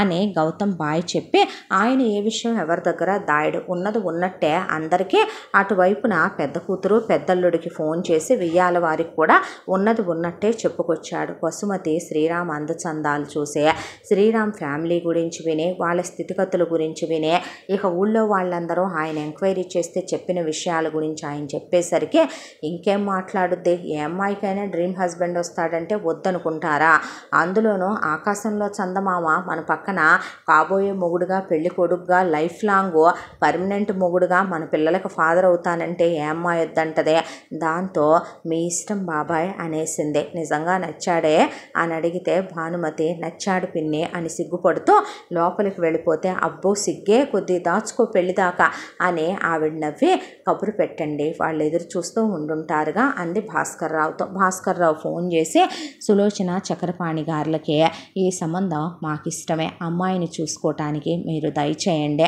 అమ్మాయికి మేము అన్ని వివరాలు చెప్పాం, అబ్బాయిని వివాహం చేసుకోవటానికి తను సిద్ధంగానే ఉంది అన్నాక సులోచన చక్రపాణి వాళ్ళ అబ్బాయిని పిలిపించి డీటెయిల్స్ చెప్తే నాకన్నా 5 years చిన్నదంటే తను ఏమనుకుంటుందో మమ్మీ అన్న తర్వాత మేమేమీ దాయలేదు నాన్న, ఉన్నది ఉన్నట్టుగానే చెప్పాము, అసలు ఆయన ఏది దాచొద్దని కూడా చెప్పి మరీ వచ్చాము, వాళ్ళ ఫ్యామిలీ డీటెయిల్స్ అయితే ఇవే, ఆయన ఎంత గొప్ప మనిషో తెలుసా, వాళ్ళ ఆయన సొంత కూతుళ్ళు కాదు అన్న కూతుళ్ళు, అయినా అసలు ఆ భేదమే లేకుండా ఆయన బాధ్యత తీసుకున్నాడు, ఆయనకుంది ఒక్కడే కొడుకు, చాలా ఉత్తమమైనటువంటి ఫ్యామిలీ, పిల్ల నోట్లో నాలుక లేదని చాలా మంచిదని పిల్ల గురించి మేము కనుక్కున్న డీటెయిల్స్లో తెలిసినాయి. ఇదైతే అమ్మాయి ఫోటో ఇక్కడ సరిగ్గా పడలేదులే, డైరెక్ట్గా మాత్రం పిల్లనే నాన్న నేను అమ్మాయి కాలేజీకి వాళ్ళ బాబాయ్ బండి మీద వెళుతుంటే చూసాం, పిల్ల చాలా బాగుంటుంది, నీకు అమ్మాయికి ఈడు జోడు కూడా బాగా సరిపోద్ది అన్నాక తను ఏమందంట ఇష్టమేనందంట నాన్న, నీకేం తక్కువరా, నువ్వు నిజంగా శ్రీరామచంద్రుడు అయితే మేము అమ్మాయిని ఏమైనా కష్టపెడతామా, కోడలుగా కాదు కూతురుగా కదని అన్న చూసుకుంటాం మనం, కానీ కట్న కానుకలు కూడా వద్దన్నావురా నాన్న అని ఆవిడ చెప్పేసరికి సరే వెళదామని వాళ్ళు ఒక మంచి రోజు చూసుకొని పెళ్లి చూపులకి హంగు ఆర్భాటాలతో మొత్తానికి ఇక్కడికి వచ్చారు. వచ్చిన తర్వాత అమ్మాయిని రెడీ చేసి భానుమతి కూర్చోబెట్టిందే. సులోచన చక్రపాణి చూశాక అమ్మాయి అబ్బాయి మాట్లాడుకుంటారంటే మాట్లాడుకోండమ్మా అంటే, శ్రీరామ్ పరమ ఇంట్రోవర్ట్, నిజం చెప్పాలంటే అతన్ని దగ్గరికి తీసుకోవాలి, ప్రేమించాలి, ప్యాంపర్ చెయ్యాలి, ఏది కావాలి అని అడగడు, ఏది ఇమ్మనమని అడగడు, అసలు నోరు విప్పి మాట్లాడు, చిన్నప్పటి నుంచి ఉన్న తత్వం అంతా సైలెన్స్. వసుమతి బానే మాటకారే కానీ బాబాయ్ పిన్ని ముందు నోట్లో నుంచి మాట రాదు, పైగా ఇప్పుడు సాంప్రదాయ బహు అనిపించుకోవాలి, సాంప్రదాయని శుద్ధపూసిని అన్నట్టు ఉండాలి పెళ్లి చూపుల్లో, తందే పైచే అన్నట్టు ఉండకూడదు. కాబోయే అత్తమామలు, ఊళ్ళో వాళ్ళు, చుట్టాలు, బంధువులు వచ్చి ఉన్నారు. అందరి కళ్ళు అనుకోకుండా దొంగచాటుగానైనా గోడకి చెవులు ఉన్నాయే. ఏమాత్రం తను మాట్లాడినా తన వైపే చూస్తారని తలదించుకొని నుంచుంది అక్కడ వరండాలో. ఇక ఆ తరువాత శ్రీరామ్ని ఎంతసేపటికి అలాగే ఇద్దరు ఒకళ్ళనొకళ్ళు చూసుకుంటూ ఒక అరగంట గడిచిపోయింది. ఆ తర్వాత కాఫీ ఎలా ఉందండి అంటే బాగుందా అంటే అని తప్ప శ్రీరాము ఏమీ మాట్లాడలా. ఆ తర్వాత ఇక అలా ఇంకొక అరగంట నుంచున్న తర్వాత ఒకళ్ళనొకళ్ళు చూసుకొని ఏమ్మా అయిపోయిందా అని అక్కడికి భానుమతి వచ్చి ఏంటి రమ్మంటున్నారే అన్న తర్వాత మాట్లాడేసుకున్నారా ఇద్దరికి ఇష్టమేనా మరి అని సులోచన కూడా అక్కడికి వచ్చింది. వచ్చిన తర్వాత శ్రీరామ్కి వసుమతి చాలా నచ్చింది. వసుమతికి అయితే అసలు ఎప్పుడెప్పుడు శ్రీరాముని పెళ్లి చేసేసుకొని ఫస్ట్ నైట్ చేసేసుకొని పిల్లల్ని కనేయాలి, ఎప్పుడెప్పుడు రొమాంటిక్ లైఫ్ని హ్యాపీగా ఎంజాయ్ చేయాలనిపించి నచ్చాడని తల ఊపింది. దాంతో ఇక వాళ్ళక్కడికక్కడే అమ్మాయికి పెట్టాల్సినవి పెట్టి పిల్ల మాది అనిపించుకొని నిశ్చితార్థానికి ముహూర్తం పెట్టుకొని బావగారు మేము కబురు పెడతాం అన్న తర్వాత శ్రీరామ్ వెళ్ళేటప్పుడు కూడా చాచా నేనేంటి ఇలా ఉన్నాను, తనతో అసలు ఏం మాట్లాడలేదేంటి, ఎంత రిహార్సల్స్ చేసుకున్నాను, ఎప్పుడూ ఇంతే, నేను అసలు ఏమవుతుంది నాకు చిన్నప్పటి నుంచి ఇంతే, తను నా కాబోయే వైఫ్, నేను మెంటల్గా ఆ విషయం ప్రిపేర్ అయ్యే కదా ఇక్కడికి వచ్చాను, ఏమనుకుందో ఏంటో, నాకు పొగరనుకుందో ఏమో, నేను మాట్లాడలేదనుకుందో ఏమో, పాపం అలా బేలగా చూసింది. అమ్మాయిలకి ఎక్స్పెక్టేషన్స్ ఉంటాయి కదా, ఏంట్రా శ్రీరామ్ నువ్వు యూ ఫూల్ యూ ఈడియట్ అని తాను తిట్టుకొని వెనక్కి తిరిగి చూశాడు ఫోన్ నెంబర్ అడుగుద్దేమోనని. వసుమతి సిగ్గుతో అసలు తలదించేసి ఏం మాట్లాడలేదు. శ్రీరామ్ అలా కారులో వెళ్ళేటప్పుడు కూడా చూసుకుంటూ ఇక వసుమతి లోపలికి పరిగెత్తింది సిగ్గుతో. ఆ తరువాత ఇక అమ్మాయికి పెళ్లి కుదిరింది అనే విషయం అందరికీ తెలిసిన విషయమే కదా. మొత్తానికి పిల్లలకి సెలవులు ఇచ్చారు అనే దాంతో వర్ణ చెల్లికి పెళ్లి చూపులు కూడా అయినాయి అంట అనే దాంతో వెళ్ళొస్తానత్తయ్య అని చెప్పి పిల్లల్ని తీసుకొని ఇక ఇక్కడికి దిగింది. వచ్చిన తర్వాత చెల్లెల దగ్గరికి వెళ్ళి ఏమే నచ్చాడా పెళ్ళి కొడుకు అని అడిగితే ఆయనకేమైందక్క చాలా బాగున్నారు అని వసుమతి మెలికలు తిరిగిపోతూ చెప్తే చెల్లెల్ని కింద నుంచి పైకి చూసి అసలు ఆగట్లేదు అనుకుంటా ఇది పెళ్ళి అనేసరికి అని అనుకొని ఏది ఫోటో చూపించు అన్నాక చూపించింది. ఏదో ఉన్నాళ్లే అన్నాక ఎందుకక్క అలా మాట్లాడతావు చాలా బాగుంటే అన్న తర్వాత ఏది ఈ అందం చూసి చేసుకుంటానన్నావా, వయసులో మరి నీకన్నా పెద్దోడు కదవే అన్నాక ఆ విషయం ఏమీ దాయలేదక్క, పెళ్ళికి ముందు ఏ కథనాలు లేవంట, 2 బ్రేకప్లు అయినాయి అంట, వాళ్ళేదో కులాలు ఆస్తులు స్థితిగతులు అనేవి కుదరక ఆయన లైఫ్లో నుంచి వెళ్ళిపోయారంట. పెళ్లి చూపుల్లో ఏం మాట్లాడాడో ఆయనేం మాట్లాడలేదక్క, మరి నువ్వు నేను ఏం మాట్లాడలేదక్క, అది చెప్పు వ్యవహారం అనేది ఎక్కడి నుంచో మొదలవుద్దులే ఎవరు బతుకైనా కూడా, వయసులో పెద్దోడిని చేసుకొని అసలు ఏం సుఖపడతావే, జీవితంలో ఏమనుభవిద్దామనుకుంటున్నావు చెప్పు, నువ్వు వయసు మరలిపోయిన వాడిని చేసుకొని అని అడిగింది వర్ణ. అక్క అయ్యేం మాటలు అలా అనుకుంటే, బావ నీకన్నా వయసులో పెద్దోడు కాదా, నువ్వు బావను పెళ్లి చేసుకొని సంతోషంగా లేవా, నీ అత్తమామలతో ఆనందంగా లేవా, నీ పిల్లలతో నువ్వు సంతోషంగా లేవా అని అడిగింది వసు. ఆ మాటకి బ్యామని ఒక్కసారిగా నోరు తెరిచి ఇక చెల్లెల్ని కౌగిలించుకొని అటువైపున ఒక లుక్ వేస్తే భానుమతి చావిట్లో గేదెలు ఆవుల దగ్గర ఉంది, భాస్కర్రావు పొలానికి వెళ్ళిపోయాడు, ఇంట్లో ఎవరూ అందుబాటులో లేరు. ఇక ఇదే అదననుకొని చెల్లెల్ని కౌగిలించుకొని బ్యామని సంకీర్తనలు తీస్తే ఏమైందక్క అని అడిగితే, కడుపు చించుకుంటే కాళ్ళ మీద పడుద్దని పరువు కోసం కాపురం చేస్తున్నాను నేను, పుట్టింటి పరువు కోసం, అమ్మా నాన్న ఎటు లేర్లే, బాబాయ్ పిన్ని అన్నీ వాళ్లే అయిపోయించారు, తెంచుకొని వస్తే వాడితో నాకు ఇంకో పెళ్ళాడి చేస్తారని నెట్టుకొస్తున్నానే అమ్మా నేను, నీకేం తెలుసు నేను ఎన్ని నరకాలు పడుతున్నానో అక్కడ అనేపాటికి, అవునా నిన్ను అత్తయ్య మామయ్య సొంత కూతురు కన్నా ఎక్కువ చూసుకుంటారో ఎవరు చెప్పారే నీకు? మా అత్త కనపడదు, పెద్ద దొంగ ముండాదే. నీకేం తెలుసు? నాతో గొడ్లకాడి చాకిరంతా చేయించుద్దే, నాతో బావుల్లో నీళ్లు తోడిచ్చుద్దే, నాతో పాచి పని చేయించుద్దే, వంట చేయించుద్దే. చేతులు కాలిపోయినా చేతులు తెగిపోయినా ఇక కారం పెట్టి ఏమీ అవ్వదు, కారం నాకితే తొందరగా తగ్గిపోద్దులే అనే తెగిన చేలుకి కారం అంటిచ్చేస్తుంది, వాతలు పెట్టుద్ది. మా మామయ్యకి తిండి పిచ్చి, అయ్యొండు ఇయ్యొండు, అయి పెట్టు ఈ పెట్టు అనే కాళ్ళొత్తమని వాడు నిద్రపోనివ్వడు, నానా నరకాలు పెడతాడు. వయసులో చిన్నదాన్న అసలు మీ బావ నాలిముచ్చల్లే ఉన్నాడా పెళ్లి చూపుల్లో? ఆ తర్వాత పెళ్లి చేసుకొని తీసుకెళ్ళిన తర్వాత నాకు భయం వేసింది తెలుసా? మొదటి రాత్రి అంటే అసలు ఎంత పెయిన్ వచ్చిందనుకుంటున్నావు? నా మీద పడి నన్ను ఎలా బలవంతం చేశాడనుకుంటున్నావు? ఎంత బ్లీడింగ్ అయిందనుకుంటున్నావు? ఆ విషయాలేమీ బయట ఎవరికి చెప్పకు, అందరు ఆడపిల్లలకి జరిగేయేలే ఇవన్నీ అని మా అత్త నా నోరు మూయించేసింది తెలుసా? ఆ తర్వాత ప్రతిరోజు నరకమే. వాళ్ళకి కోరిక కలుగుద్ది, కోరిక కలిగినప్పుడల్లా మన మీద పడే పశువుల్లా కోరిక తీర్చేసుకుంటారు. వాళ్ళు ఎప్పుడు రమ్మంటే అప్పుడు గదుల్లోకి రావాలి. ఒకవైపున అత్త పెట్టే నరకాలు, మా ఆడపడుచు ఎవరితోనో లేచిపోతే అందుకు కారణం నేనే, ఆ కోపం నా మీదే చూపించుద్దే, నాకు వాతలు పెట్టుద్దే, నన్ను కొట్టుద్ది, తిట్టుద్ది, మొట్టికాయలు వేసుద్దే, మన అమ్మా నాన్న లేరని హీనంగా మాట్లాడుద్దే. పిన్ని బాబాయ్ దిక్కు గతి లేని మన చూశారనే దిక్కున్న చోట చెప్పుకోమని ఎన్ని మాటలు మాట్లాడుద్దో తెలుసా? బంగారం పెట్టాను కదా అని ఆ బంగారం ఏమన్నా రోజు ఇచ్చుద్దనుకుంటున్నావా? ఇచ్చినా నేను నా ఇష్ట ప్రకారం నా గదిలో పెట్టుకోవచ్చును అనుకుంటున్నావా? మీ బావకు పై డబ్బులు వస్తాయన్న మాటే కానీ నాకేమైనా ఇస్తాడనుకుంటున్నావా? నా కష్టం సుఖం పట్టించుకుంటాడనుకుంటున్నావా? అసలు చిన్నదాన్ని నేను వయసులో, నన్ను ప్రాణం తీసి కడుపు తెప్పించిందాకా ఊరుకున్నాడా? కడుపు తెప్పించిన తర్వాత అసలు కాన్పు ఎంత కష్టమైపోయింది కమల పిల్లలని చచ్చి బతికాను నేను. ఆ తర్వాత మళ్ళీ నాకు మగపిల్లాడు కావాలి, వారసుడు కావాలి అనే అసలు కనీసం నా ఒళ్ళన్నా ఆరనిచ్చాడా? కనీసం బాలింతగానైనా పురటాలు అవనిచ్చాడా నాకు? లేకుండానే మళ్ళీ గర్భవతిని చేశాడు. ఎట్టకేలకు పిల్లాడు పుట్టేలోపు నా గుడ్లు ఎల్లకొచ్చేసినాయి అంటే నువ్వు నమ్ముతావా?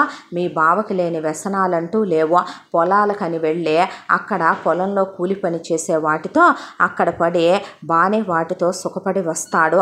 దానికి తోడు ఆఫీసులో ఎన్నుంటాయో తెలుసా నెరజానలో? ఫోనుల్లో అర్ధరాత్రుల వరకు వాటితో మాట్లాడతాడు, ఆఫీస్ వర్కులు అంటాడు, ల్యాప్టాప్ అడ్డం పెట్టుకొని వాటితో మెయిల్స్ పెడుతూ వాటితో మెసేజ్లు పెడుతూ బాగానే ఎంజాయ్లు చేస్తాడు. అదేమిటని నేను నోరెత్తకూడదు. నన్ను ఎలా కొడతాడో తెలుసా? వామ్మో, అసలు ఆ నరకం చెప్పటానికి వీల్లేదే తల్లే. ప్రతిదీ కూడా పడక సుఖంలోనే చూపించేస్తాడు. నేను పొద్దున పూట ఏదైనా అన్నానో ఇక ఆ రాత్రి జాగారమేనే అమ్మ నన్ను కొరికేస్తాడు, నరకం పెడతాడు, చిత్రహింసలు పెడతాడు. చెప్పుకోరాని చోట నేను ఎంత చెల్లెలివైనా నీకైనా ఏం చూపించుకోగలని చెప్పు. ఈ రోజు కూడా మా పెళ్ళై ఎన్నాళ్ళైనాక కూడా వయసు అయిపోయిన వాళ్ళు కదే, వీళ్ళకి సంసార సామర్థ్యతలు తగ్గిపోతాయి. ఎక్కడ మనని తృప్తిపరచలేమేమోనని, ఎక్కడ వీళ్ళ మగతనాలు మనకి సరిపోవేమోనని, మనం వయసులో చిన్నవాళ్ళం కదా కాబట్టి వాళ్ళ మగతనాలు నిరూపించుకోవటానికే మనని చిత్రవద చేస్తూ చిత్రహింసలు పెడుతూ మన మీద పడి పశువుల్లాగా కోరికలు తీర్చుకుంటూ ఉంటారు ఈ మృగాలు. నీకేం తెలిసే తల్లి? రేపు వాడు అంతే, వయసులో నీకన్నా పెద్దోడేగా. వాడమ్మా బాబు కట్న కానుకలు వద్దన్నారంటే నీకు అర్థం కాల? వేరు కాపురం అంటున్నావుగా, ఇక నీ సంగతి చెప్తాడు చూడు వాడు, చుక్కలు చూపిస్తాడు చూడు నీకు. నరకం అంటే ఎలా ఉంటుందో చూస్తావు చూడు నువ్వు. నీ ఇష్టంతో సంబంధం ఉండదు, నీకు ఒంట్లో బాగోపోయినా సంబంధం ఉండదు, నువ్వు పీరియడ్స్లో ఉన్నా నీకు సంబంధం ఉండదు. ఇక వాడిష్టం వచ్చినట్టు నీ మీద పడే కోరిక తీర్చేసుకుంటాడు. నిన్నేమీ వాడు చదవనివ్వడు, నిన్నేమీ వాడు ఉద్యోగాలు చేయనివ్వడు. కూర్చుంటే తప్పు, నుంచుంటే తప్పు, ఇక నువ్వు ఎవరితో అన్నా మాట్లాడితే తప్పు. పక్కింటి వాళ్ళతో మాట్లాడుకొనివ్వరు, ఎదురింటి వాళ్ళతో మాట్లాడుకొనివ్వరు, నీకు నచ్చిన బట్టలు వేసుకొనివ్వడు, నీకు నచ్చిన తిండి తిన్నివ్వడు, నీకు నచ్చింది వండుకోనివ్వరు. అన్నిటికీ ఆంక్షలే, అన్నిటికీ వాళ్ళ ఆజ్ఞ ప్రకారం బతకాలి నువ్వు. బయట ప్రపంచం అంటే ఏంటో నీకు తెలియకుండా చేసేస్తాడు. నీ ఇష్టాలన్నీ కూడా వాడి ఇష్టాల ప్రకారం నువ్వు మార్చుకోవాలి. ఏమనుకుంటున్నావే బతుకంటే? నువ్వు అనుకున్నట్టు ఉంటుంది అనుకుంటున్నావా? ఎందుకు వచ్చిన పెళ్ళే తల్లే.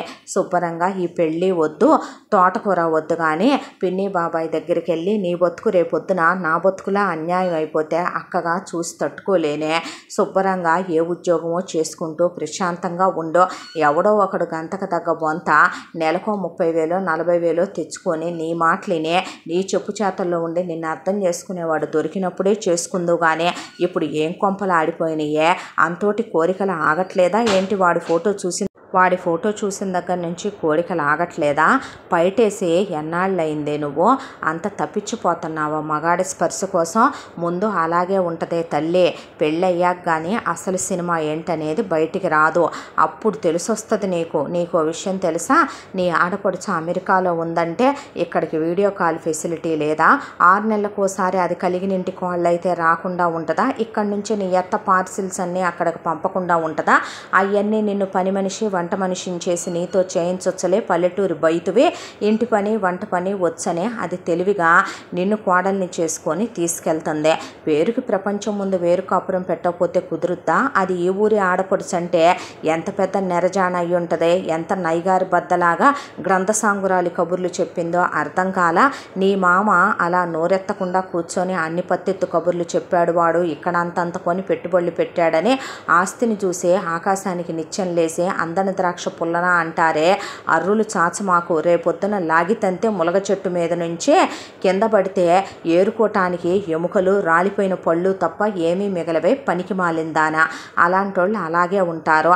అసలే వాడు పెళ్లికి ముందే బ్రేకప్లు అయినాయి అంటే మీ బావే పెళ్ళైన తర్వాత నా మీద మోజు తీరిపోయి అలా ఒక నెల రోజులు కాపురం తర్వాతే రోజుకో దాంతో తిరుగుతా, సిగరెట్లు తాగుతా, మందు తాగుతా, క్లబ్బులకు వెళ్ళొస్తా, రమ్మీలాడతా, ఫోనుల్లో కూడా అమ్మాయిలతో ఇక ఎక్కడెక్కడ పాపల్ని పిలిపించుకొని మీ బావ లాడ్జిల్లో కులుకుతాడైతే నీ మొగుడు అసలు శాంతం సాఫ్ట్వేర్ సెక్టార్లో ఉన్నాడు, అమెరికాలు కూడా వెళ్ళొచ్చినోడు, అక్కడ ఎన్నిటిని తిప్పేశాడో ఇక్కడ ఎన్నిటిని తిప్పుతాడో, వాడికి ఎంతమంది ఉన్నారో ఏంటో అర్థం అవుతుందా? నేను చెప్పేది బుర్రకెక్కించుకోవే పనికి మాలిందానా.